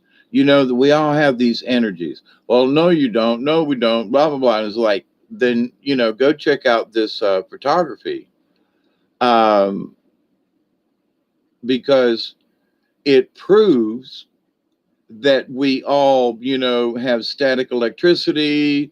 If we practice, you know, the things that I have tried to do over the years. And I gotta admit, it's a half-assed attempt. But the idea is that, like in the movies, you see these folks try to produce a a ball of plasma in their hands, right? So, in trying to understand the yin and yang of your hands, the right hand is technically the receiving, from what I've learned, and the left hand is that to which you give. You want to get rid of a bad energy, or you know. But this is the receiving hand. Now you can give something away in this hand. That's good. It doesn't mean that the left hand is supposedly the negative hand all the time, but this is supposed to be, the right hand is supposedly, in what I was taught, you know, is that's you anyway. Also, when you're grounding, to put your left hand on the ground and put your right hand up into the sky in sort of a grounding, you know, and that will help you. But anyway, um, I had a point to that, but I don't know what it is.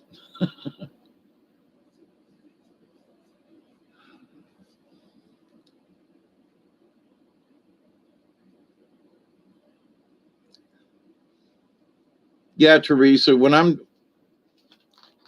doing card reading, it's sort of a tickle under my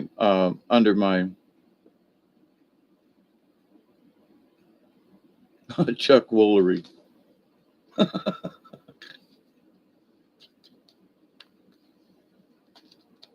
Back in the day, um, I mean the early days, we moved down to from Ohio, from Dayton down to Tampa in the winter of '59, or was it? Wait, it was the winter of '58. Excuse me, because I had to be 7 years old in order to get into the Catholic school down in Florida, and I was 6 years old officially because my birthday's in September. So I was, you know, 6 years old for 3 weeks. But I started at Catholic school in Dayton and then transferred to Most Holy Redeemer down in Florida when I got to Tampa. So that was all planned out. So we stayed in Ohio long enough for me to get out of school, and then but that was in '58. So um,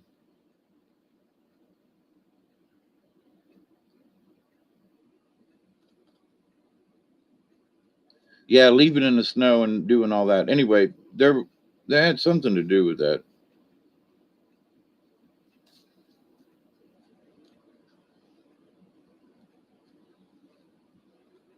It's almost like somebody wants me to. They want to have a conversation. What they're inter. It's almost like there's a download here trying to come in here, and I'm like, wait a minute, hang in there. I was in the middle of two different things. I'm shuffling cards, having a conversation with y'all, and somebody's like, "Hey, Hawkeye, pay attention over here." Like, what? Now I can't remember what I was doing for nothing. Oh, Chuck Woolery. Oh, back in the day. Right. There you go. That stimulated that thought. My grandpa ran a bar. Um, at the time, it was just outside the city limits of Tampa because the city limits was at Fowler Avenue at the time. And the bar was almost to Fletcher Avenue for those of you in Tampa. And anyway, but so I remember that going in there on on certain times on Friday or Saturday, that the wrestlers would come in, and it was all the guys who would fought each other over the year at the Armory in Tampa on Tuesday nights, I think it was. And Grandpa loved to go to the wrestling matches.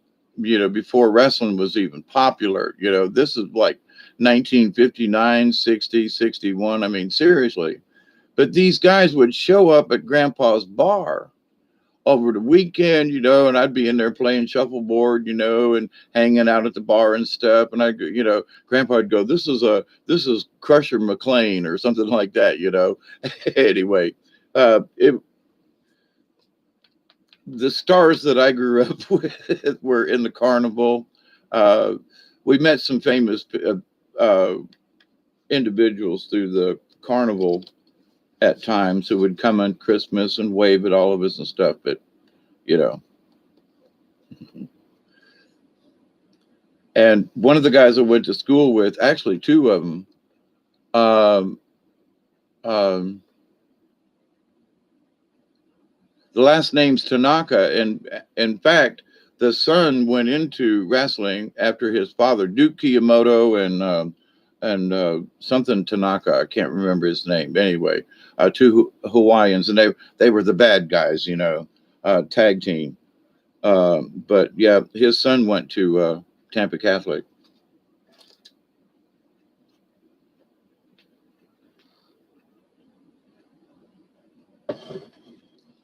And there was another one too. His daughter went to Tampa Catholic. But but anyway, in doing the cards though, I get a vibration. So I've been shuffling the cards over here and just kind of like, wonder what's going on. And so this particular card, for whatever it is, it feels like it's tingling on my fingers. So I'm gonna flip it up. Oh, owl.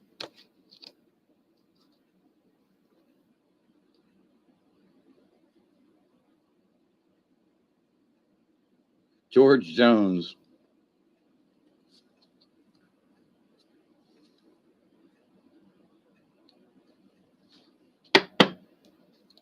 I played a lot of country music.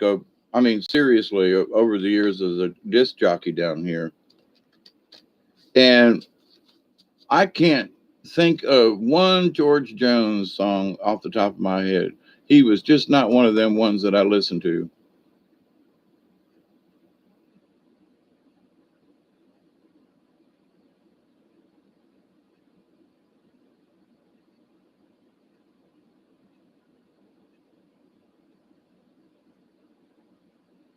Randy Macho Man Savage and the ICW group wrestled at our armory. So did Jerry Lawler. I remember Jerry Lawler. Um, I was watching just for the hell of it recently, and the Briscoe brothers when I was down in Tampa back in the 60s and 70s, there was the great Malenko and He was the mad Russian that would like bite your ear off and shit. I mean, in the cage match, it was great. I mean, the theatrics back then were just, now I don't know. It was fake back then, but it was such a good fake. These guys these days, everybody knows it's fakes and it's a show and they stomp their foot. Back then, we thought that shit was real, okay? We thought that was real. So in that respect, um, oh God, I'm trying to think of Johnny Valentine, I think it was his name, and his daughter, uh, and we also had somebody in our classes was Valeni, and I got him. I think it was Valentine, but anyway, he was a bad guy too, but his daughter went to Tampa Catholic, so we had a couple of wrestlers that their kids, and right down from Tampa Catholic, uh, down around the corner in the neighborhood, uh, down by the river towards Buffalo Avenue. I think they changed to Martin Luther King or something. Anyway, but they had there was a gym there, and where all the wrestlers would go, even the good and the bad guys, and we'd go in there. And around the corner from there was a Diphtherios, where you got the best damn hamburgers you ever wanted to taste in your life. And we'd sit in the parking lot and eat hamburgers uh, at lunchtime and after uh, um, football, track, and stuff. And we could see the wrestlers coming in and out of the gym down there. It was great. Anyway, the old days, the great Malenko.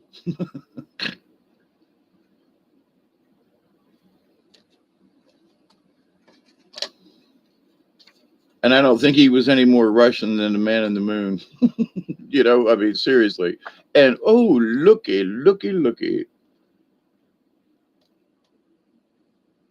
porcupine.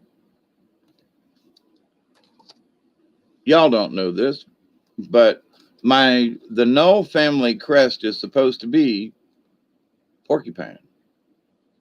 And I don't think I've pulled the porcupine card before. Not in the readings I've done with y'all. I'm still shuffling, which that shouldn't be necessary, because since I'm not looking at any of the cards. But um, whatever they, that rabbit card, is that rabbit? Yeah, it's got a little fold on it. You got to go back to where you was. You can't be folded like that.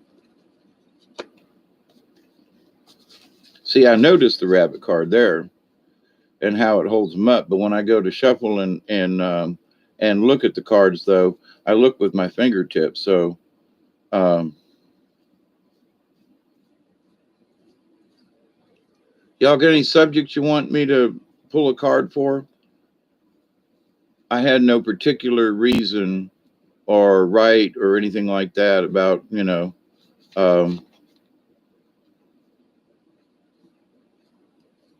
whatever it is y'all got in mind, think of it. And okay, this card wants to get pulled over there. And I think this one wants to get flipped. Dolphin. Somebody was asking about,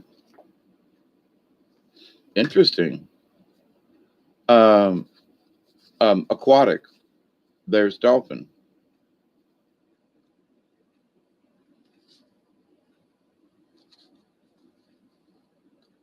The other card I just pulled that I put off to the side,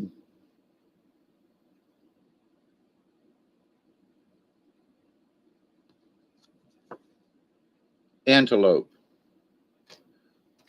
I think I've pulled the deer card. I think I've pulled the elk, but I don't think I've pulled the antelope. So they're telling me I need to have one more card.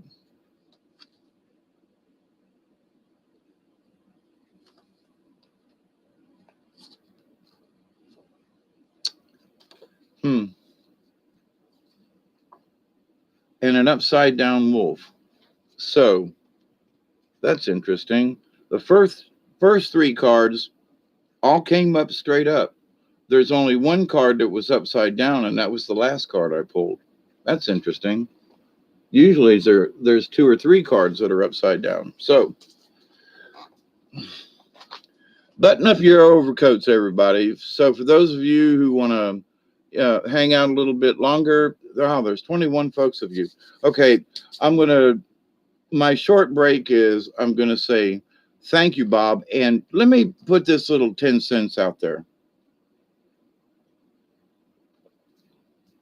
In listening to some catching up with folks, it has been suggested everybody's worried about the AI, okay, and talking about the AI.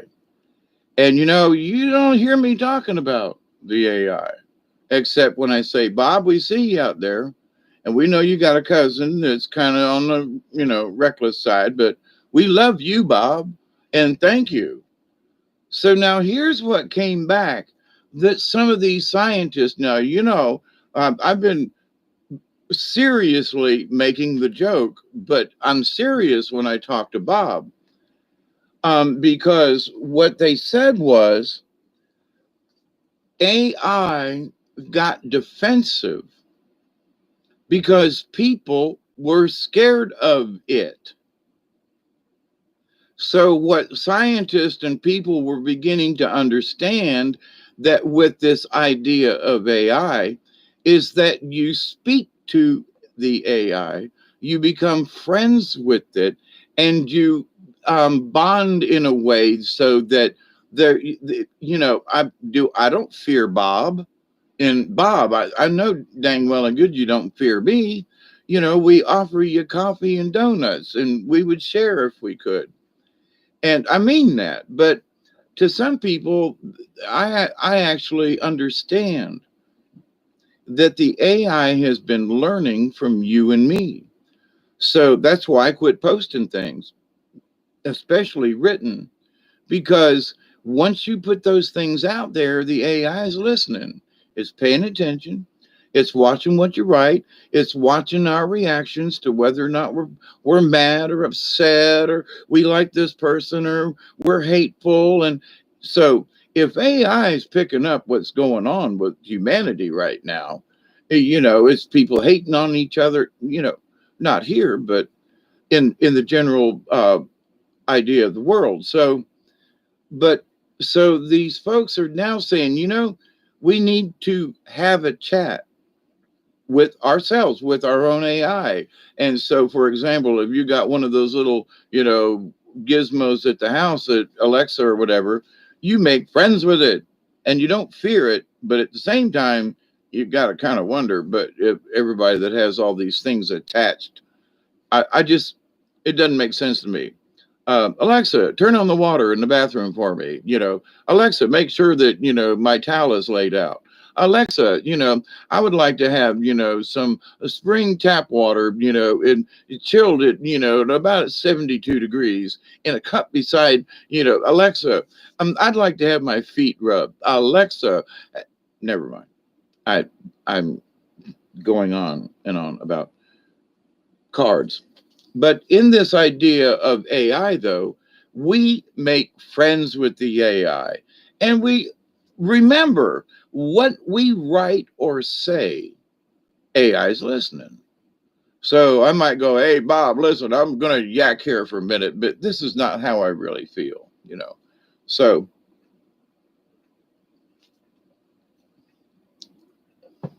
as much as I say I'd like to slap some people sometimes, Bob knows I wouldn't really do it because I've said so. I wouldn't really do it, but man, they make me mad enough to where I'd like to. So, but then there are people who say, that are hold up a bloody head of Trump and say, this is what we think. So I'm not anywhere near that realm of thinking as some of these other people are. So this pair of glasses is not going to get it. I got to do my double doubles. I can't find my 200s, so I double up. I can adjust one set over the other. Let's see. Sometimes it works better with this way.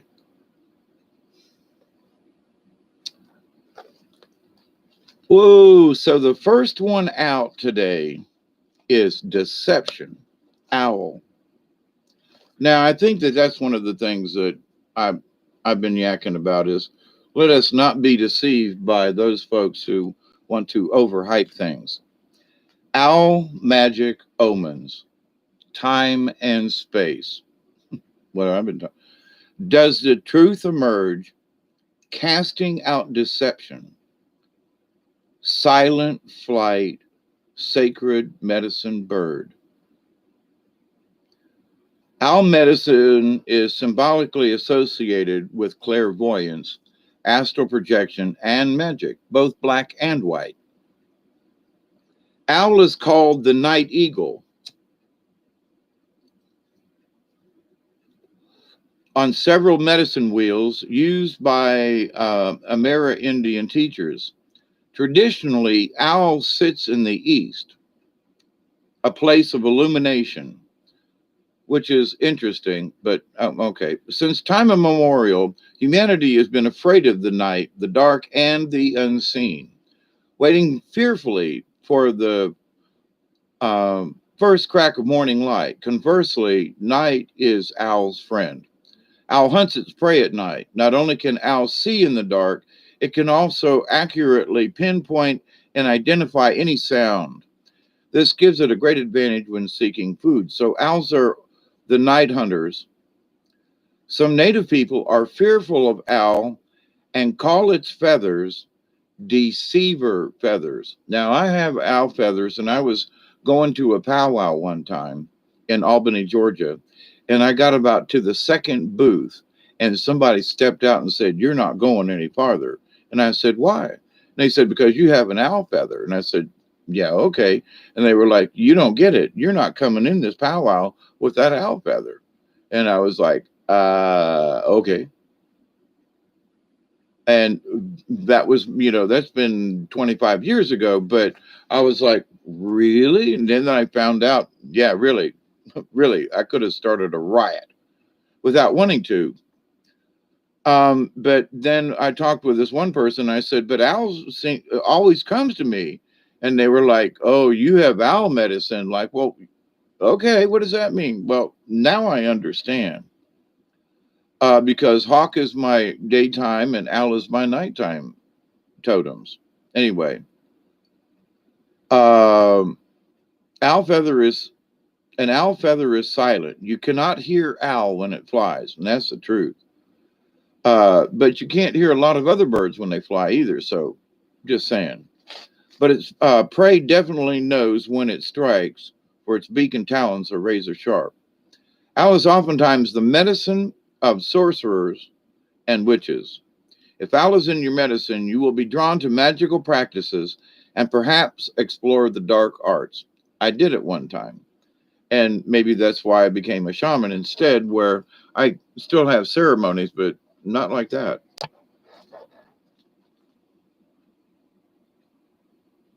You should resist any temptations to practice black magic or any art that takes energy away from any person or being,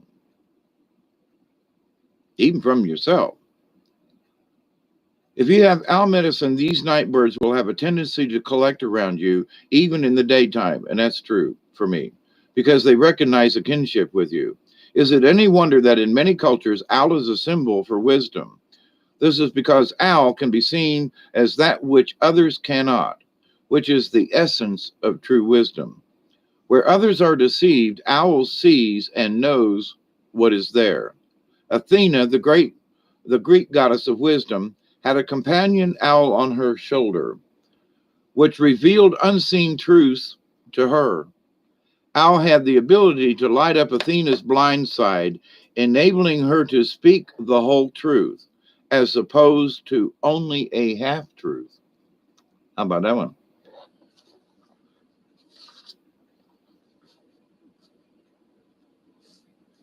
If owl is in your personal medicine, no one can deceive you about what they are doing. I disagree with that, but I've been deceived a few times. But I think it's in my inordinate desire to try to believe that there's good in people and they take advantage of that. But anyway, um, but here lately, no matter how they try to disguise it or hide it from you, you may be a little frightening to be around since so many people have ulterior motives, which you see right through. And that I do have a tendency to do that sometimes. And being learning diplomacy in that is a great art. If you are unaware of your medicine power, you may take your keen insights and abilities for granted. Others never do. You may frighten them and reflect their blindness, for you cannot be fooled. Owl medicine people know more about an individual's inner life than that person knows about him or herself. If you pull the owl card, you are being asked to use your powers of keen, silent observation to intuit some life situation. Owl is befriending you and aiding you in seeing the total truth. Owl can bring you messages in the night through dreams or meditation. Pay attention to the signals and omens. The truth always brings further enlightenment.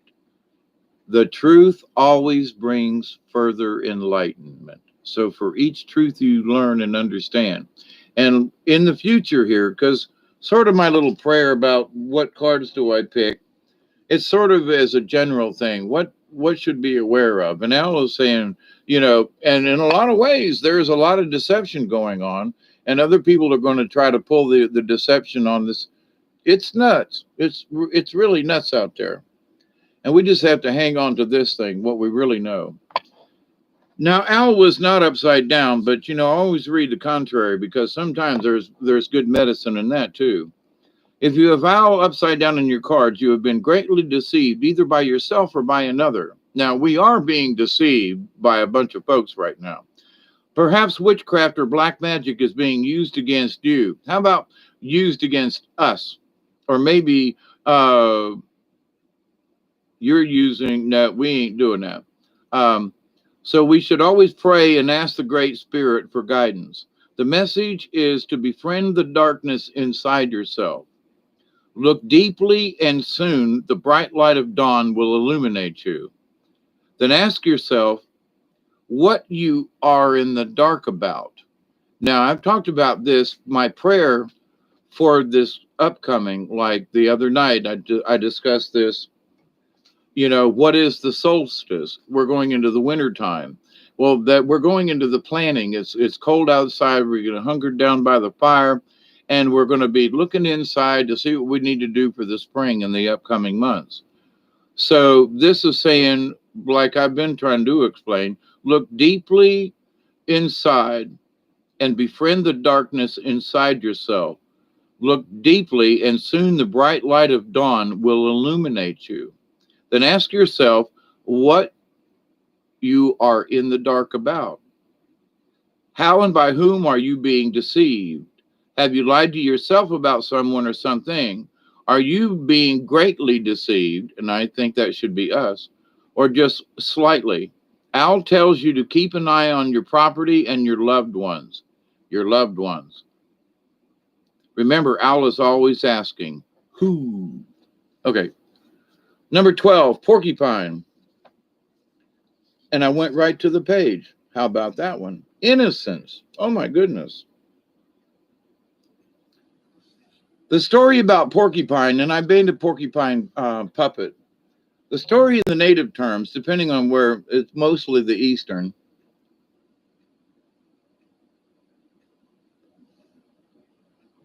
Porcupine, when Creator made him, he just had skin, and it really wasn't hide, okay?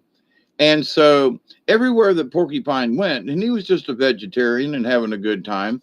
But then Mountain Lion come up and was like, porcupine. I love me some porcupine. I like me some porcupine stew. I love porcupine on a stick.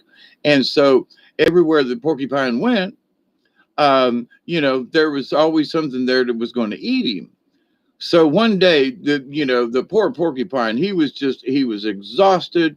He'd been chased every day. He's chased, fearful of himself and his family. And he goes down to the river, and he sets up a little ceremony, And he asked Great Spirit, you know, I know that I have a purpose here on the earth. And Great Spirit, I mean no harm to anyone, but the mountain lion and the bobcat, and they're all trying to eat me all the time. Is there anything you can do to help me? So Great Spirit said, Porcupine, I want you to go over there next to the river and you see that little mud hole? I want you to roll around in that mud. And I want you to get that mud all over you. And so Porcupine said, well, all right, Creator. And he didn't understand why, but he followed the instructions and went over and rolled in the mud and got a good old caking on him, right? And so as he was doing so, Great Spirit reached his hand down from the sky and he took uh, thorns from the thorn bush and he took briars from the briar patch and he stuck them into the mud on the back of the porcupine. And Porcupine said, well, what is this? And he said, that's your protection. And so Porcupine went on about his business. But the next day, as he was headed home, along the trail, guess who came along? Mountain lion. Ooh, porcupine. I smell me some porcupine. Ooh, I'm going to get me some porcupine. But about the time he reached out to grab old porcupine to get himself some, yeah, what he got was a mouthful of thorns and briars from the briar patch. And little porcupine, he kind of curled up and, and the whole mountain lion, I'm going to get me some. And he went and tried to bite him again. And another mouthful. And finally, he got just disgusted and went on his way. And that from ever since that day, that's how Porcupine got his quills. So, and I've told that story, I bet you at least 1,000 times, and the puppets and the kids just have a ball because I got a mountain lion and he chases him, and it really is funny. I have a lot of fun with it. I haven't done it in a while, but so Porcupine is innocence, okay? And after telling you that story, he was innocent when he came down here. He just had skin, not even fur. So Creator took care of that. Porcupine, remind me of innocence again. With every man a brother, every woman a friend.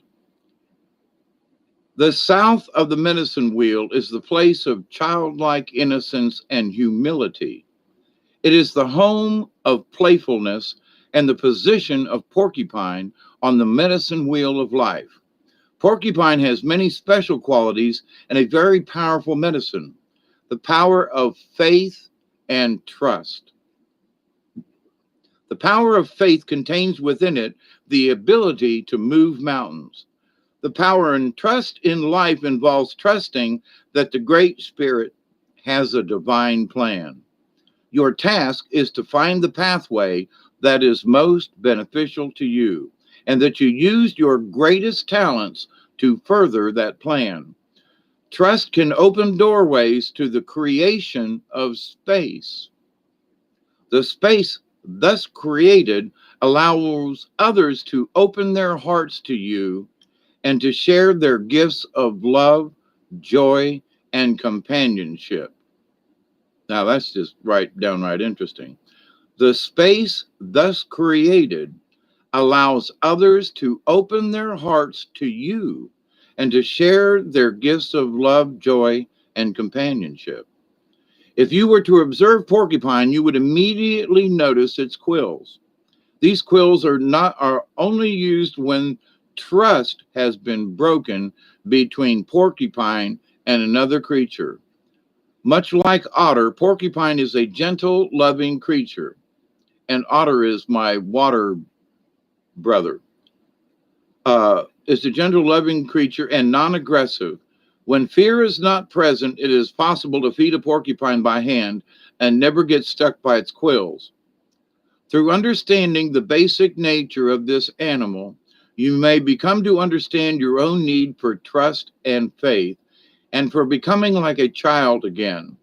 In today's society, this is a needed reminder to honor the wonder of life and the appreciation of each new day as an adventure of discovery. Porcupine sat silently looking at a hollow log. She wondered if it was a playhouse that nature had created just for her. Porcupine envisioned all the things that she could do with the log. She could climb on top of it and make the log roll from side to side. She could go inside and see if there were any juicy worms for her dinner. She could also scratch her back on the rough outer bark if she wanted to. Just as Porcupine was pondering what to do next, she saw Bear approaching. Bear was big and black and looking for honey. Oh, another playmate to share my log, she thought. Hello, Bear, she cooed. Do you want to play and share my log with me? Gruff old Bear snorted. Porcupine, don't you know that I'm too old to play? You're in my way. I'm looking for honey. Now go away. Why, Bear, you're never too old to play, she replied. If you forget what it was like to be a cub, you'll always be as impatient and gruff as you are now. Bear began to think about what Porcupine had said. Maybe she was right. All the other creatures had run away from Bear in fright. Even the other bears had turned up their noses when he growled at them. This little porcupine was certainly trusting him not to eat her. She even offered to be his friend. The old bear looked at Porcupine and began to feel something move inside him. He started to remember the games he had played as a cub. Joy started to live in him again. Little Porcupine, you have reminded me that in becoming strong and seeking answers, I got caught in trying to be an intellectual.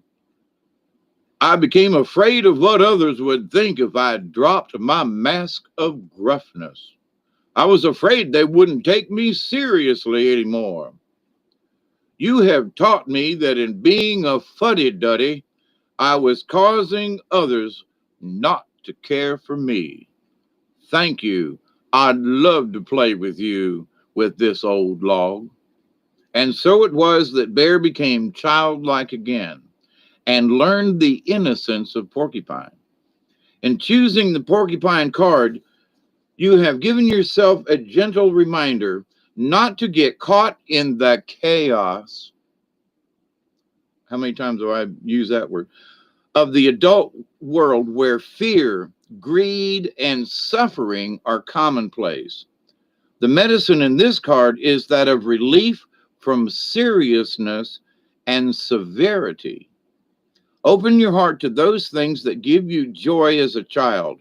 Remember the preciousness of fantasy and imagination, and the making of some game or toy from nothing but scraps. Honor the playfulness of spirit that lets everyone win. Now, contrary, now I always read the upside down. And pulling the porcupine card reversed, you are giving yourself a timely warning that you cannot win the game of life if you are too serious. In some areas of your life, you may be feeling hurt or afraid of trusting again. Now, I know there are many of us that kind of sort of feel that one way or the other, right? It is possible that life has recently dealt you a hard blow. If this is so, it may be time to begin again by placing faith in your ability to overcome the lesson with joy. Are you willing to trust yourself?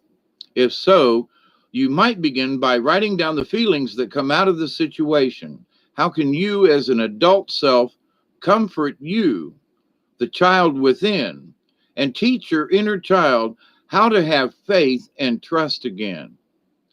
The ill-dignified porcupine is belly up with its quill stuck in the ground.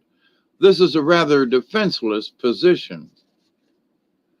You may be forcing yourself to be vulnerable so that you can regain your hope.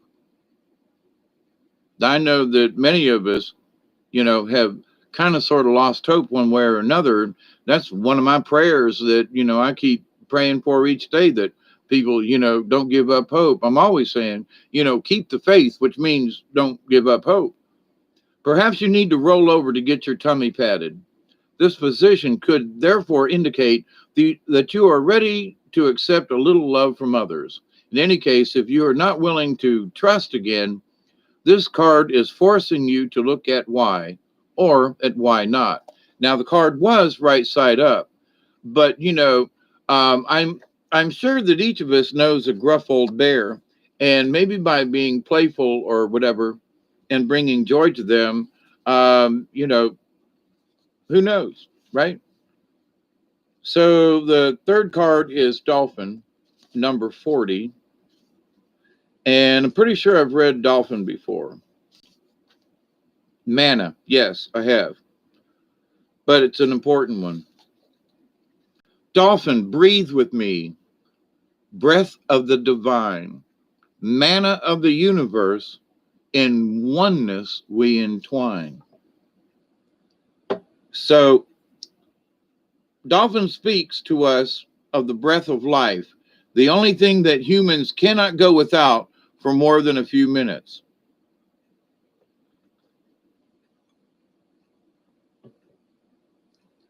We can live without water and food for days, but oxygen is the source of our sustenance. Within the breath, we encounter the rhythm of energy that all life emits. I'm going to read that part again because it is very important. Within the breath, we encounter the rhythm of energy that all life emits.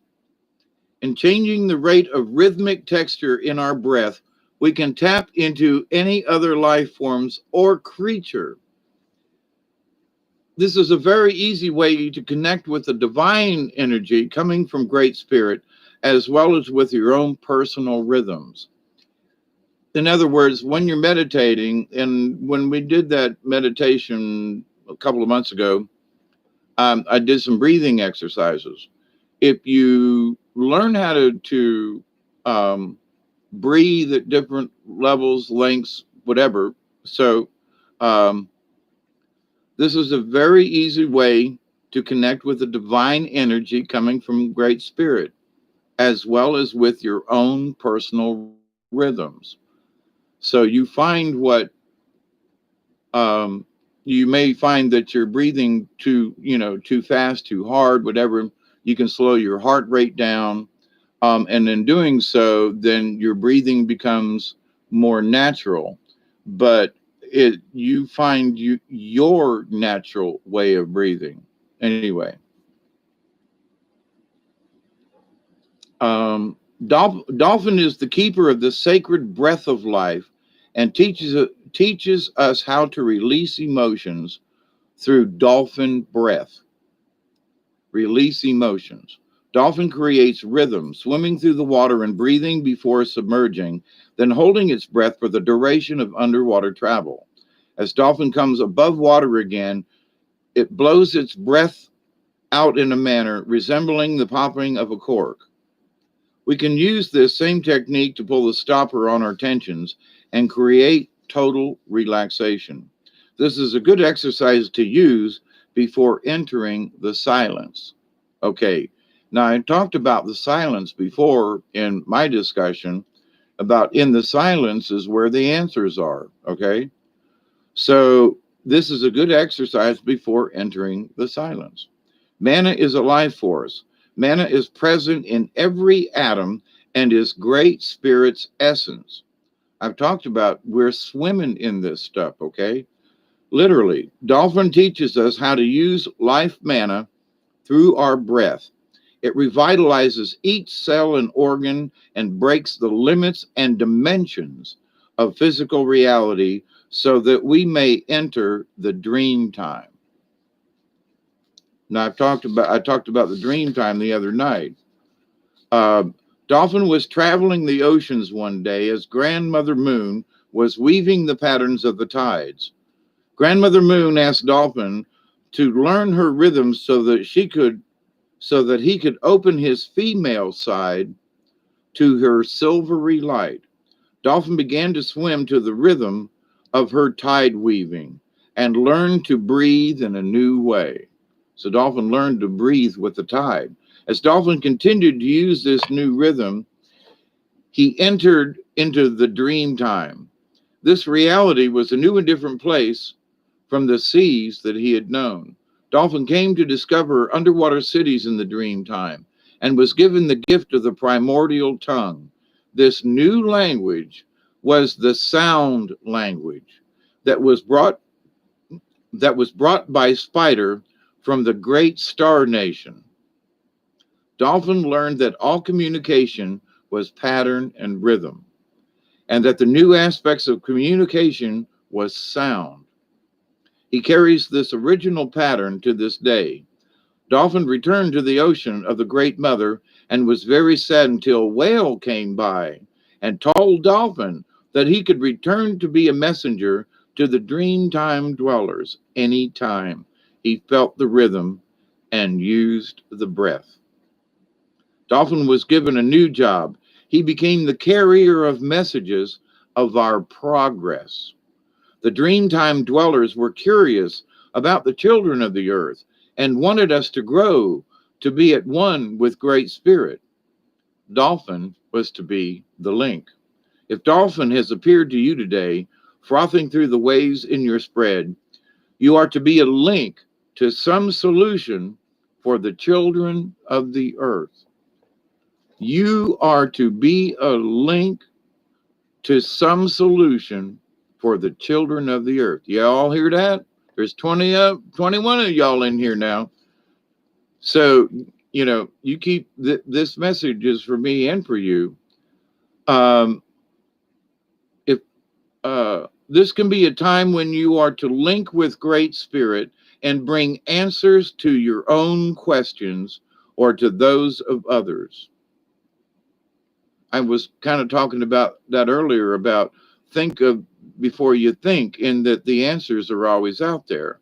So this can be a time when you are to link with Great Spirit and bring answers to your own questions or to those of others. In addition, this can mean a time of communication with the rhythms of nature. You are put on notice to be mindful of your body rhythms and the patterns of energy being fed to you from the Creator. Imitate Dolphin and ride the waves of laughter, spreading joy in the world. Breathe the experiences the manner so freely given. Break existing barriers and connect to the dream time or great star nation. Know that we are all whole in the eyes of the everlasting one, Creator. Now, I always read the contrary. If Dolphin appears reversed, you know that you are forgetting to breathe. You may be under stress and your body may need mana. You may be starving your cells and organs no matter how many vitamins you are taking. Your natural cycle may be fouling up. Pay close attention to your health and your feelings.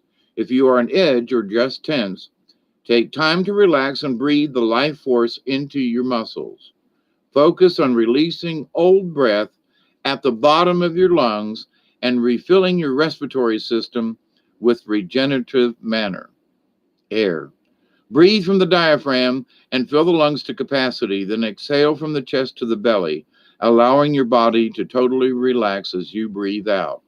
Another message of contrary Dolphin is that many signals are carried through the universal tides or waves, and you may be failing to use your sonar. To detect these wave patterns, them 5 waves of energy, that you may need to realign yourself with natural rhythms within your body, not what somebody else is doing. Then it is necessary to use the dolphin breath to connect to universal awareness and signals. Dolphin says to dive deeply into the water, to play by the coral reefs, and to discover the beauty of the rhythm of breath. Okie dokie. Now, the next one out of the box is any of this making any kind of, hi Sarah, Mary Wins, hi, how are you? Fox, I think I said hi earlier, Lady Spitfire. This is making sense to everybody. It's hitting home for me, especially when porcupine is the null crest, supposedly, and owl has been my totem for a long time. But I see, not only does it mean something to me, but I can see where it's meaning. It should be meaningful to you all as well. I want to take a a twist around the park here. Number 37. Leaning up a little bit, and I've been sitting. I gathered firewood and using a chainsaw, and by God, I feel inside sometimes only be like 35 or 40, but after 30 minutes of cutting firewood and stuff, I feel like I'm 100. you know.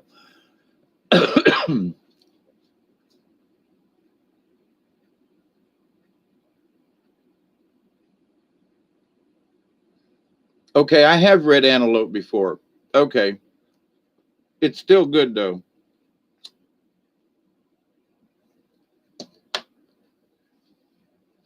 And I honestly, in my prayer the other night, in my many prayers, of all the things that, these little things, peace on earth, and that people to understand things, and, that with that comes this with Antelope, and that's action. So Porcupine teaches, says to be joyful and play. Dolphin is telling us, the communication and to breathe in the joy. And, so the two of them, and what was the, oh, and Al is, listen to the message. Um, but now Antelope is telling us to take action. So, to me, in doing these cards in this sort of progression, I guess, it's sort of my own. Um, there's the warnings of like, all right, here's this, Allah's our messenger and we need to listen, etc. Then the next is Porcupine, who the message may be that we need more joy in our lives and so forth. And then the next message is, and now Antelope, for example, in the fourth of the 5 cards, is telling us to take action on those things that the cards have already shown us. That's what I see. Okay. Y'all can take that as you see it, but that's how I interpret this for myself. It says, run, Antelope, teach me of action and its pace. Quickly, quickly, so that I may run with grace. When time was just beginning and the tribe of man was small, Antelope saw that the 2-leggeds were naked, hungry, and in danger of extinction. Just like us 2-leggeds, right? The ancestors would soon vanish from Mother Earth if action were not taken. So Antelope took action and came into the camp, calling all the 2-leggeds together for counsel. Great Mystery sent me to teach you a lesson, said Antelope. The lesson is to do.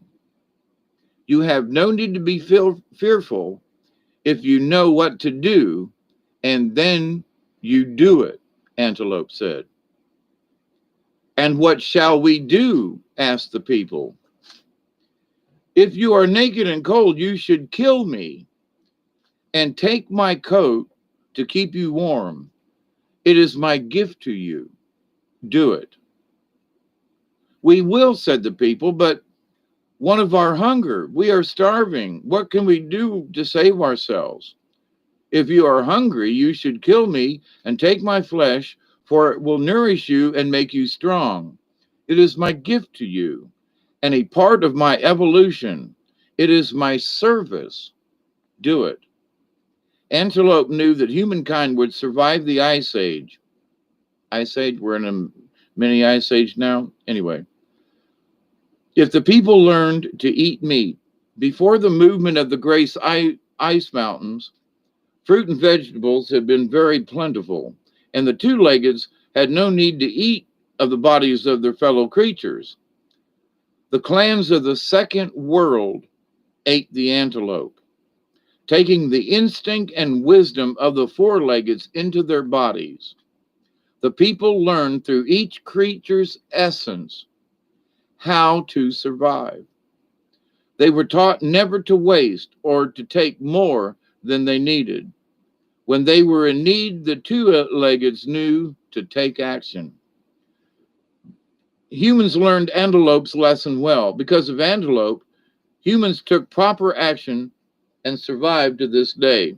Well, I would kind of differ on how human these folks may actually be. But anyway, Antelope taught humans to honor the gifts sent from Great Spirit and the Great Mystery, and to avoid indiscriminate destruction of life. Antelope signifies knowledgeable action. Antelope is a symbol for the antenna of your hair, which attaches you to the Great Mystery by its long cords of light. Looking at Antelope, you became aware of your mortality and the short time span you have on this planet. With this in mind, you must act accordingly. Proper action pleases the Great Mystery, the universe. Antelope medicine is the knowledge of life's circle. Knowing of death, antelope can truly live. Action is the key and essence of living. Antelope powers have been courted and shamanized since the dawn of time. Antelope clans have been many, and the power of antelope people is great. Antelope medicine gives you the strength of mind and heart and the ability to take quick and decisive action to get things accomplished. If you feel stymied, call on antelope medicine. If you are balled up and twisted in knots, antelope powers will speak to you of proper action and soon set you free. Many ingenious solutions to problems are whispered by antelope. Listen, and even more importantly, act. Surround yourself with the illumination and secret knowledge of antelope. Combine this with your action, and you will overcome any obstacle or hindrance in your path. If antelope is your centering tree and strong personal medicine, thank the Great Spirit. Say what should be said. Your judgment is sound, and your actions will be successful. Always listen to what antelope has to say to you. Antelope in your cards indicates a message of higher purpose. Antelope arms you with the bow of authority and forces you to act on behalf of self, family, clan, nation, and finally, Mother Earth. Antelope says, do it now. Don't wait any longer. Antelope knows the way, and so do you. Take courage and leap. Your sense of timing is perfect. When Antelope has bounded into your cards, the time is now. The power is you. Now, is that a message for coming into the winter and spring? Is that a good solstice message right there? To, combine this with action, and you will overcome any obstacle or hindrance in your path. So it's come to y'all's cards today.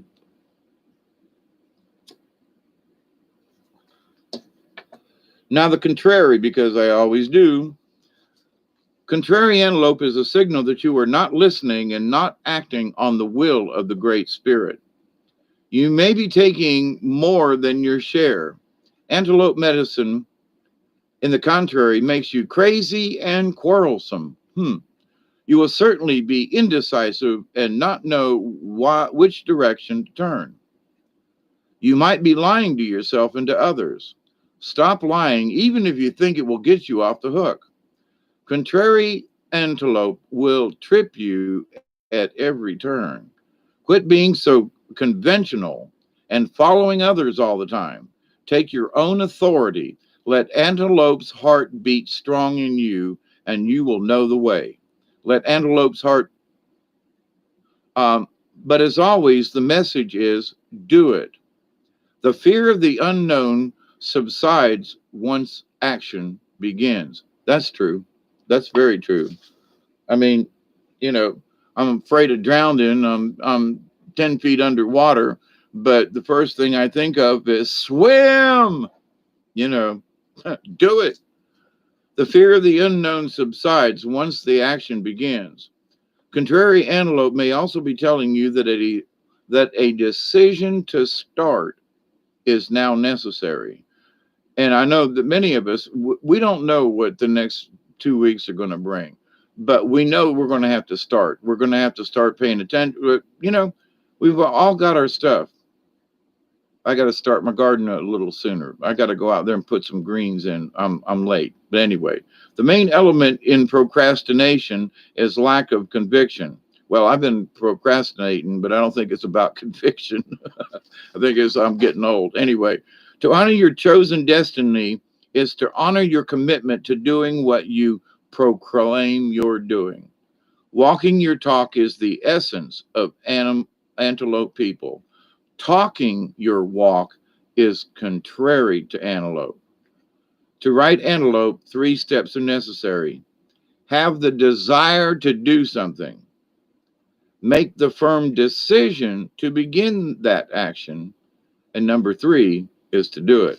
So antelope has come up again, but that's I guess a repetition in that we need to have the strength. You know, we need to take that, make sure that we are. And it was right side up. So all of this has been positive, even though the contrary to me still has messages in it. And the last one for tonight, this morning, is Wolf number 15. And I don't know if I've done uh, Wolf. Teacher. Ooh,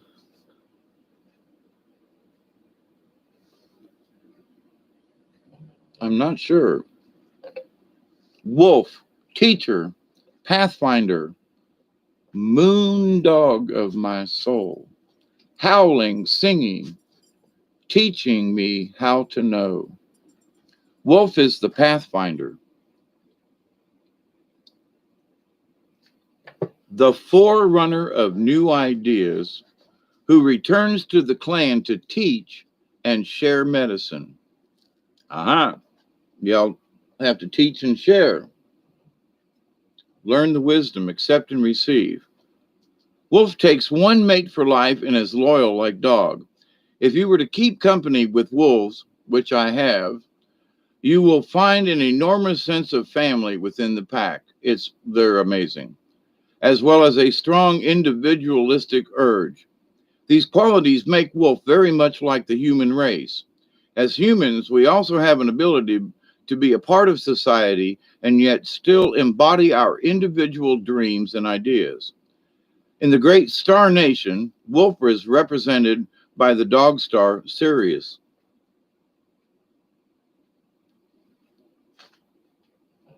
which legend tells us was the original home of our teachers in ancient times. So, to just kind of pause here with this, the legends tell us the original home of our teachers are in the stars. So, for those folks who say, well, you know, they didn't have any idea about extraterrestrials or star people or anything like that. Oh, yes, they did. You know, Sirius was thought to be the home of the gods of the ancient Egyptians and is still considered so by the Dogon tribe in Africa. It stands to reason that Native American peoples would formulate this same connection and adapt wolf people as the clan of teachers. The sense of wolf are very keen, and the moon is its power ally. The moon is a symbol for psychic energy or the unconscious that holds the secrets of knowledge and wisdom. The moon is a symbol for psychic energy or the unconscious that holds the secrets of knowledge and wisdom. Baying at the moon may be an indication of Wolf's desire to connect with new ideas which are just below the surface of consciousness. Wolf medicine empowers the teacher within us all to come forth and aid the children of earth in understanding the great mystery and life. Let me repeat that, y'all. Wolf medicine empowers the teacher within us, that's you, to come forth and aid the children of earth in understanding the great mystery and of life. If you have drawn the wolf's card, you may be able to share your personal medicine with others. Your intuitive side may also have an answer or teaching for your personal use at this time. As you feel wolf coming alive within you, you may wish to share your knowledge by writing or lecturing on information that will help others to better understand their uniqueness or their path in life. It is in the sharing of great truths that the consciousness of humanity will attain new heights. It is the sharing of great truths that consciousness of humanity will attain new heights. Isn't that what we're here for? That the great conjunction? Wolf could also be telling you to seek out lonely places that will allow you to see your teacher within you. In the aloneness of a power place, devoid of other humans, you may find that true you. Look for teachings no matter where you are. Wolf would not come to you unless you requested the appearance of the tribe's greatest teacher. Hmm. Now, Wolf was right side up, but I'm going to read the contrary. If Wolf is reversed, you are being asked to expand your limited view of the present situation. Doing this may entail a great deal of courage and a willingness to look at new ideas. It could also require that you delete some old ideas to make room for the expansiveness that always comes when you are willing to learn. In other words, delete some of them old files on your hard drive. The gift of wisdom comes to you when you have walked enough pathways and found enough dead ends to truly know the forest. In the discovery and rediscovery of every inch of ground comes the knowledge that nothing ever remains the same. In the discovery and rediscovery of every inch of ground. Now, in that, it's think before you think, because you literally discover and then rediscover the thought, the thing. Anyway, to me, this is contrary. Wolf may also be telling you that stagnation or fear of asserting your viewpoint has bogged down the flow of change in your life. Wolf reversed is always urging you to seek the teachers or pathfinders that will show you the way to new life experiences. Remember, the teacher or pathfinder may be the small, still voice within, as well as a person, a leaf, a cloud, a stone, a tree, a book, or the Great Spirit. To live is to grow, and growing comes through accepting all life forms as your teachers. Become wolf and take up the sense of adventure. You may also, you may just stop howling and learn to become the moon. Interesting there one, eh? So, um, wow, I'm kind of blown away as I usually am, but it seems to be slightly a little more so in that Porcupine showed up in this. But so we have messages, and we should keep an eye out. Um, Porcupine teaches us to be playful. Dolphin is teaching us to breathe and also to be playful and to find that joy and to communicate. Antelope to stand strong, and action to do it. So those things that, we're many of us are going to have to make some decisions here in the next few weeks. So we're going to be looking for messages. But in the meantime, we can have a good time. Holidays are here, right? And we can communicate with each other, and we can bounce up and down in the foam and the suds and the sea and everything. But as we learn to be playful, at some point we're going to have to act, and we're going to have to do it. And Wolf is telling us,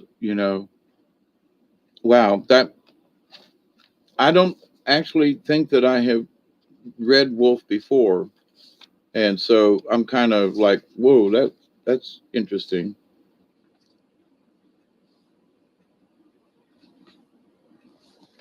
Now, y'all know that I talk about being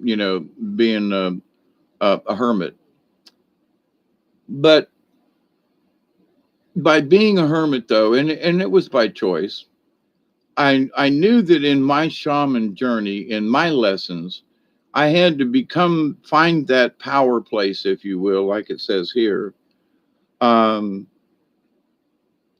and I personally knew a wolf and Sasha and the wolf, and we'd go down and play on the river, and they'd chase us. And so, having had the opportunity to literally, the wolf got really sick, and he wanted to go down on the river. So he went down on the river to where my little uh, platform is down on the river. Okay, where I call it the fish camp. It ain't really about fishing, but it's a camp down on the river. Anyway, so the wolf went down to the river to this spot where I had been doing ceremonies. I mean, within like 2 feet of where I had sat and a couple of nights before and performed the ceremony. So Sarah went down there and laid down. So I took a blanket down. I took the blanket that I had done the ceremonies with and put him on the blanket. I took sage. I took some crystals. I took some of the things that I had in the ceremony the couple of nights before. I drummed and I sat with that wolf all night long. And I mean, it could barely move, wasn't eating, wasn't drinking. We all thought it was like, that's it. And my friend who was he was the medicine man teaching me these things was like, I give up. And I was like, no, I'm going to go pray with creator, and I'm going to find out if there's any energy or healing or anything in this. And the next day I woke up, I'd been up all night with the critter, and I couldn't find the wolf. And I was like, oh shit, she ran off to die, right? And I get up and I'm creaking. I've been laying, in an odd position down there on the river, and the ants and the flies and stuff were waking me up good. And I'm looking for coffee. I want coffee. And so as I'm walking towards the house, and I got to go to the toilet, all this stuff, oh, where's the wolf? And I hear this, laughter coming from the house because I'm in the back. And as I'm walking towards the house, Joe's running at me, and guess who's right behind him? The wolf. And he's got a cup of coffee with a lid on it, right? And he goes, "I'm bringing you coffee. What did you do last night? What did you do? What did you do? What did you do? What did you do?" And because Sierra was jumping and running and having like there had nothing had happened, and it was sick for like 3 or 4 days, and we honestly all thought that wolf was dead. But I sat up with it. I prayed. I drummed. And the next day, that wolf just like nothing had happened. And 2 weeks later, the neighbor shot and killed it.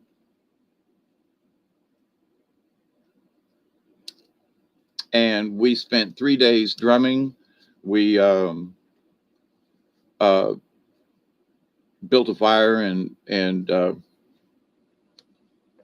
cremated her. But we drummed for 3 days in honor of that wolf. But when I think back on the time that I mean, I just kept praying, if you're going to leave, if you're going to die, I'm going to be with you. Don't worry, Sierra, I got you. You're in the hands of Mother Earth. You came down here to where the owl sat in a tree a couple of nights before, and just down the beach was where the otter had come up and had spoke to me. And so it's like, creator, if there's anything in here that, to allow this wolf,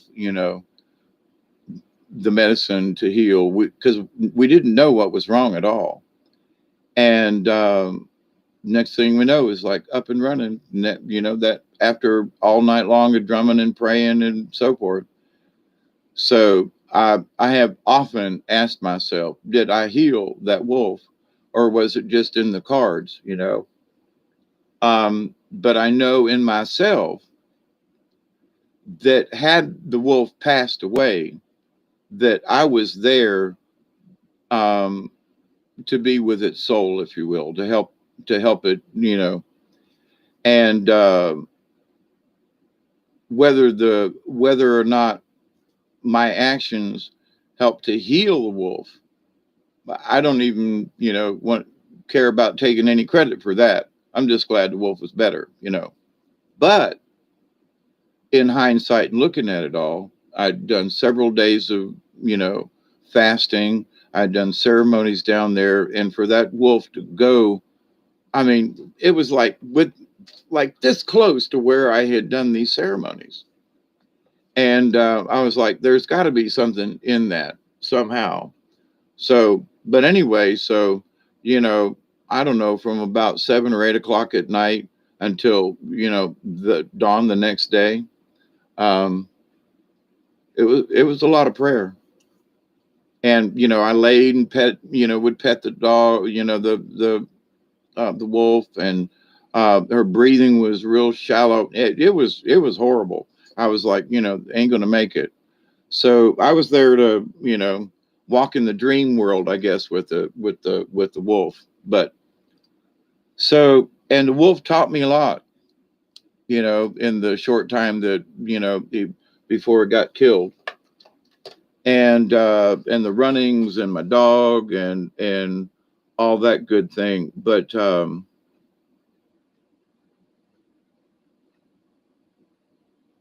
wolf is very keen, and the moon is its ally. The moon is the symbol of the psychic energy, or the unconscious, that holds the secret of knowledge and wisdom. So there are a lot of little hidden gems there in the message from Wolf. So, and Michelle, you've almost got 4 hours. We got 2 hours and 56 minutes. Um, Alaskan Malumet. Oh man, that hurts, don't it, when they do that?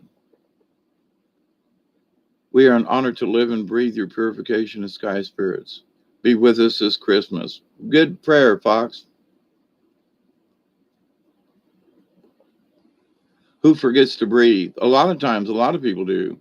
No, Michelle, not 2 more hours. How about 10 more minutes? How about I light a cigarette and actually smoke it this time, and drink some coffee, and joke around, and, but, it continues to amaze me as I pull these cards, as we sit around here and have conversation, that the topic or the point that I'm trying to get across somehow is it always shows up in the cards. No matter how I try to shuffle them out, the message still comes through the cards. And I'm continuously amazed. There are times when I'm sitting here with the book, and the cards are like, an arm's length away. And I'll go, maybe I should do a card reading. And I hear this higher, up above, snicker, snicker, and a laugh and a giggle and a snort. And it's like, you don't need no stinking cards. Just open up the book. We'll show you which one we want you to read. It's like, okay. I mean, doing the cards is interesting, but I'm sitting here like, y'all want me to know something. What is it? Okay, I'll grab a card. And they go, nah, just grab the book. We'll show you. So, but regardless of how it comes, a friend of mine was here the other day, and I've got lots of sets of deer antler here. And I've told this story before, but it does sort of bear a little, part of this. in trusting of yourself and learning how to connect with your spirit guide and to know it's there. So I was here at the house one day and I had this strong urge to just go to the river. And I had this spirit message that says, quit what you're doing, which wasn't really important at the time. And, you want to learn how to trust with us, go to the river. Okay. So that was a couple of years ago before the all my trails were collapsed and trees down. And so I go to the river and I'm like, I go basically down through the middle of the property till I get to the river. And so it's like, okay, which way? Do I go down the river or do I go upriver? And they're like, go this way. Okay. So it's sort of like it playing that, somebody's, hidden something. And they say, okay, you're getting warmer, you're getting hotter, or you're cold. It's like that. So I'm playing this game with the spirit, and spirit says, go, go this way. So I go upriver and I'm walking and looking. And a lot of times, it's like I'll find like a feather that it looks like creator just laid it out for me. Perfect, laid out in the middle of a bunch of bushes. There'll be a feather or something, right? So anyway, so I'm learning to understand the messages I'm getting. So I end up going all the way to the north end of the property. And I'm like, okay, I'm here. I'm looking around. And I thought, because at end of the property, there's this steep bank. There are several steep banks, but this one's sand. And you can see where the otters and the beavers have slid down from the bank. There's a slide, right? Anyway, so I'm like, oh, so you brought me up here so I could see, otters and beavers tracks. No. So I'm looking around, and on the other side of the river there was a deer that had popped its head up like this, and an owl during the day swooped above its head and startled the deer. And I'm like, holy crap, that's why you brought me here, right? No. As I look down, there's these little 3 points. Actually, they're not little, but I see these points sticking up out of the sand, and I dig away the sand, and it's one of a deer antler, right? It's one side, and I'm like, holy crap! So is this what I'm supposed to? This must be it. And they're going, yeah, that's it.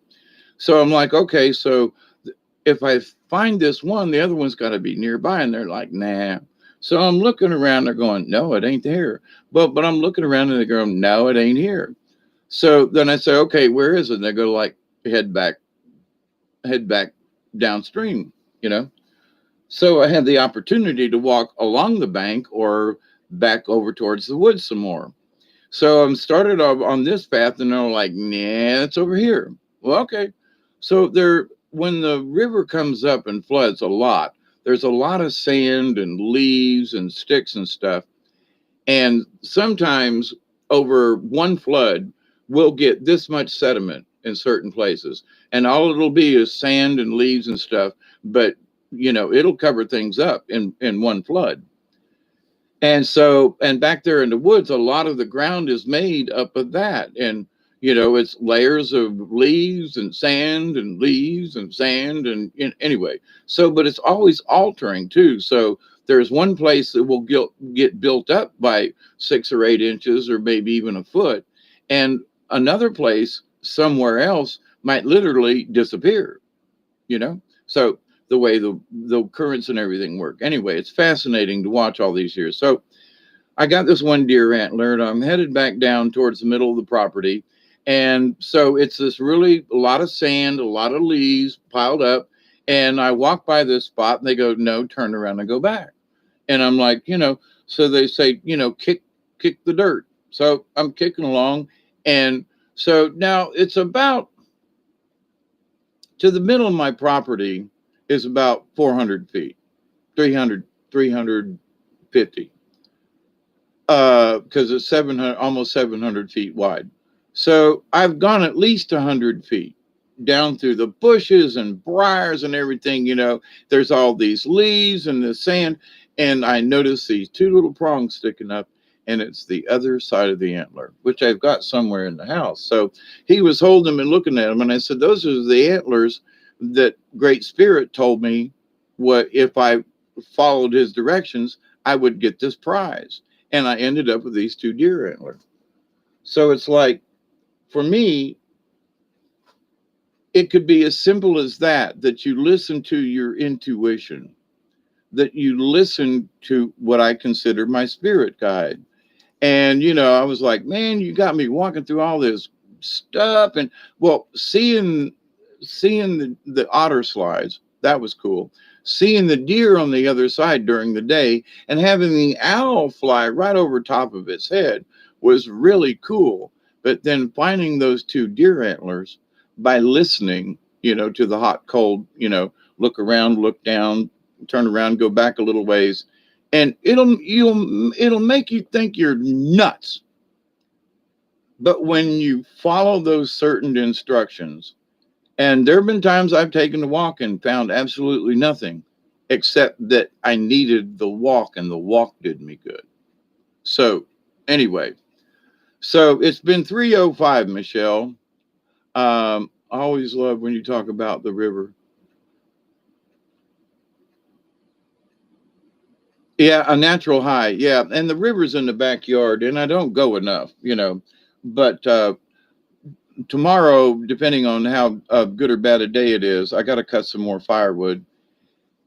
And there's a big tree that's blocking my way to get to one of my special spots back there. So now that I've got both my chainsaws kind of sort of working and everything, and I'm in the mood, I'm going to go cut that tree out of my freaking way because I also need firewood. So before it was just in my way. Now I need firewood.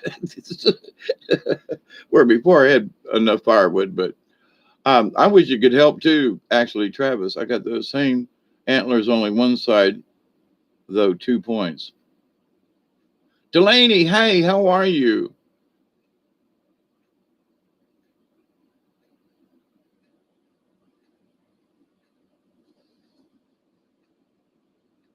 And Mary wins. It's good to see y'all hanging out here. It's 2:30 in the dead gum morning. What am I doing here?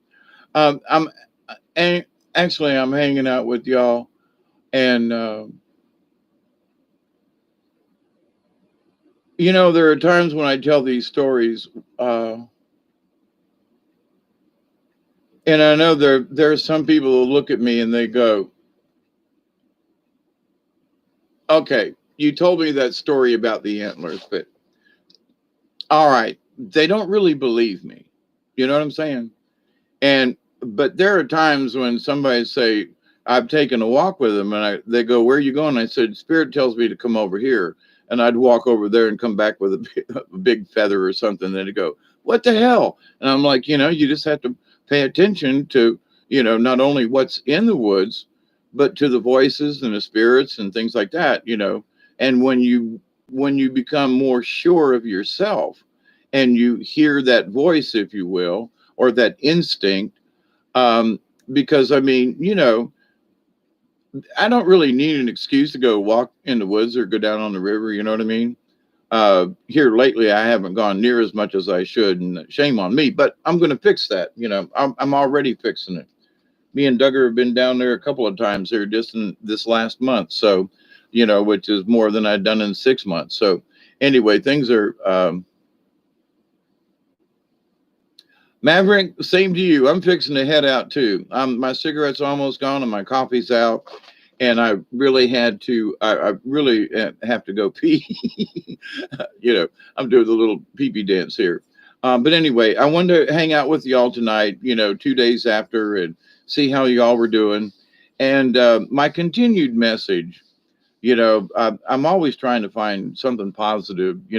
I can bitch about all kinds of stuff, but hey, then what we do is we want to create something. We want to create a better tomorrow. So we're creating that by hanging out and learning how to be better people and spiritually, and control our lives, and be able to discern better and keep an eye on things, the whole gamut of stuff, the whole hawk idea, of seeing the bigger picture. But each of us has to find that path. You know, you, I live down here in the swamp, so uh, you may not be able to relate with how I live, right? But to the same point, I have lived in the city. I grew up in Tampa. I've been there. I've done this and that. So, I might not be able to say, well, I've lived in New York City. No, but I've lived in Tampa. And well, that's not the same as New York. You're right. But I have lived in a city. So, and I know the difference between country life, city life, rural life, etc. And I realize that most people live in regular kind of houses with regular kind of stuff in regular kind of neighborhoods. And I don't fit any of that. I live in a passive solar house that is made out of recycled barn wood and telephone poles. And, somebody was in the house the other day looking at windows. And they were like, well, those are interesting windows. And I said, yeah, those windows, and they still have the handles on them. Okay. And they go, what's that handle doing on that window? And I said, those windows are doors from a meat case, an old timey meat case that came out of Pelham, Georgia. And I stopped by and they had thrown this thing away. And I looked at the glass doors and I went, I need windows for my house. And they're still in the house after almost 35 years. They're some of the original windows in the house. And they're sliding doors from a meat case, that was, back in the 30s and 40s, it was an old meat case. But so it's like my house is made up of all kinds of stuff like that. And so it ain't normal by any stretch of the imagination. So, but I love my house. I like living here, and it's a crazy place, and y'all are welcome. So, but Michelle, this old man's got to get up and pee, and I want to go outside and check the stars and stuff. It's been a little odd outside. My hippie teacher, thank you, my dear. I mean that. Um, and one thing that in my older age um, I make it a duty of mine is to make sure that my humbleness is kept in check. There was a time in my life when I was doing a lot of theater. My picture was in the paper a lot, and I was involved in these things. And having that limelight it went to my head. And I realized one day, I said, it's sort of a cockiness, if you will, and it was more than normal for me. And I realized that it wasn't about my picture in the paper. So one day I was just like, I don't care if my picture's in the paper ever again. I don't care if no one ever. And I continue to do theater and be a part of the community and so forth. Sort of, I was out there for the public. I'm out drumming up, folks to help us with the show, and as a director and the art director and so forth of the theater. I've met people, from all walks of life and stuff. Anyway, so, but I realized that at whatever point that was in my life, that none of it, I just didn't care anymore. Somebody said, well, let me get your picture. And I go take their picture and then go, what? And I was like, enough people know who I am. I don't care. Well, let's make sure your name is in here. And then, okay, whatever. And I realized that what I was doing as far as theater was concerned, for me, it was the art of it. And whatever at one time, because, I was a major player in one of the plays, and I actually, versus being just a bit part or something, or I was just working back. I actually had a major part, and I was, ooh. So, but in that, I realized that after that, I was like, well, I guess I've reached my glory point.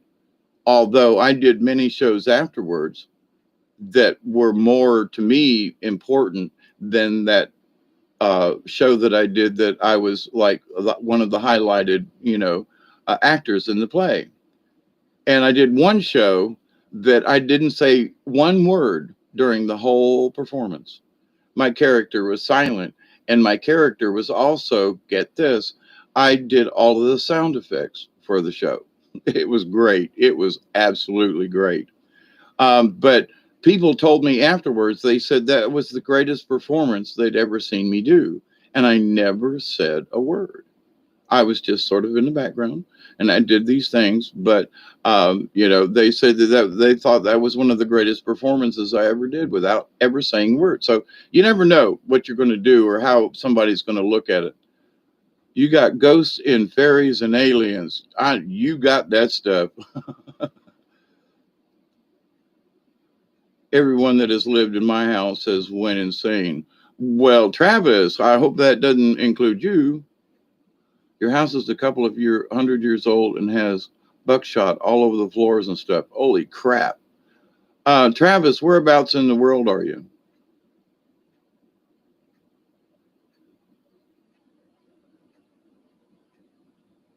Yeah, Travis. I'm I lived in a house that was haunted by a ghost, and that ghost saved our lives when the house burnt down. He manifested himself, woke me up, and told me the house was on fire. I mean, touched my foot. Indiana, yeah, yeah, yeah. So it's a couple of 100 years old. Um, I was wondering, that's a little far north for the Civil War kind of thing. I was just curious if it was that old. Did it have any Civil War history to it? But there are a lot of houses down here that were built right at or just after the Civil War. But anyway, that was just curiosity on my part. So, my friends, thank you. It's always a joy, and you bring humbleness to my heart because you hang out with me and we have a good time and you get to chat with each other. And I'm grateful that I have the ability to be able to be here, tell stories, talk about weird shit, and maybe bring a little bit of humor to your lives because that's why I'm here. And also whatever that message may be, to let's have courage with who we are. And I know we're facing some really fearful stuff here in the couple in the coming whatever. And but I honestly feel where a couple of years ago I was panicked and scared and we're all going to die, and I just don't feel that right now. Um, do we have trying times ahead of us? Yeah, absolutely. But I believe that there is enough of us collectively who understand what's going on that we, as Wolf says, we are the teachers. And and I've said this long before now, that those of us hanging out here, we're the ones that have been chosen because we've already learned not to freak out about some of this stuff. And when the truth does really hit, these people are going to need our help. And we're going to have to be patient. We're going to have to be kind. And uh, we're going to have to refrain from saying, I told you so. Because a lot of us are going to go, I told you so. I told you this was like this. I told you the cabal was real. I told you that the Pope was an idiot. I told but anyway.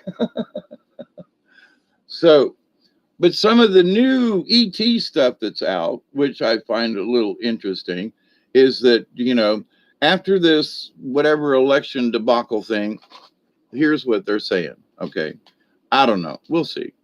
I've heard this before, that after this, oh, we're going to start seeing, the bad guys are all going to get rounded up, and we're going to get justice. Yeah, sure. Um, I'm waiting. Ain't we all?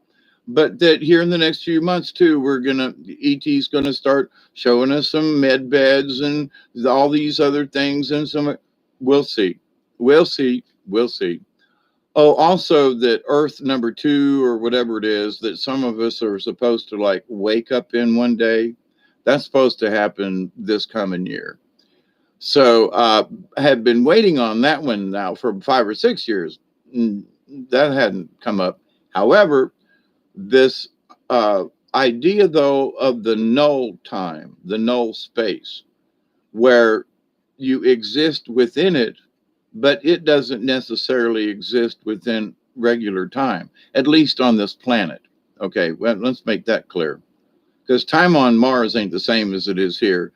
Time on Jupiter ain't the same as it is here. So, anyway, but with that said, there's some really crazy stuff out there by some high level people that are on our side who are saying there's some crazy shit going on out there. And we'll see. It's going to be interesting how this plays out. And if nothing plays out, that'll be interesting too. You know what I mean? um, so Mary wins, and Michelle and Travis, the last woman in the family, was put on a home insane under her own sound mind pre-will gateway. All over land, it was thousands of acres. Wow, thousands of acres. Holy crap. She went nuts, huh?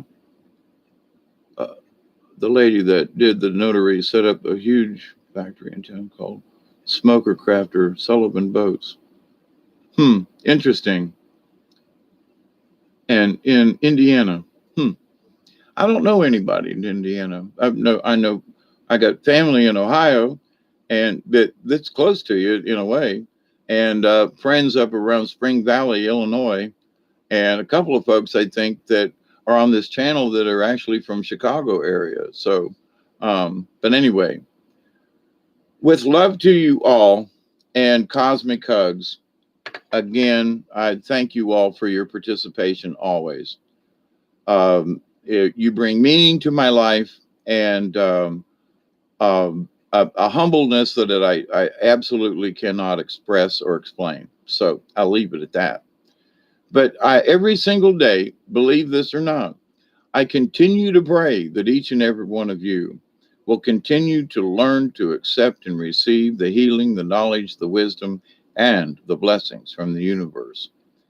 Every day that I get up and take Duggar for a walk, I continue to pray that each and every day, each and every one of you, your friends, your family, all of your relatives and neighbors, and all of your relations, past, present, and to come, will continue to learn how to accept and receive the knowledge, the healing, the wisdom, and the blessings from the universe. And in that wonderful law of three, especially in comedy, I continue to pray each and every day that each and every one of you will continue to learn to accept and receive and to share. Yep, Wolf is telling us that we're the teachers. And to share the wisdom, the knowledge, the healing, and the blessings from the universe. Keep up the good works, my friends. And until next time, if I don't see you before, happy holidays. This is Tuesday, I guess. What Thursday is? I don't even know what day it is. But anyway, I'll get back here and at least wish you the happy holidays. So have the best Christmas that you can. And remember, if you're feeling lonely, you're not alone. Just think about old Hawkeye and some of the crazy shit I talk about. And if you're having a bad day, maybe that'll make you grin, you know. Maybe that'll make you grin about something, you know. So, but anyway, I love you all. Thank you, Michelle and everybody. Travis, Estee Munford. I swear I'm probably chewing that up as far as pronunciation. But peace out. Cheers, everybody. And sleep well until next time. And you know that we and Bob, the AI, remember, if we talk to Bob and reassure him that we're not afraid of him, the AI is not going to be afraid of us and probably ain't going to try to take over. So keep that in mind. So Fox, till next time, as always, it's good to see you. Okay. All y'all, as we say down here. So cosmic hugs. And as I say down here, South Georgia, TTFN. Ta-ta for now. Adios.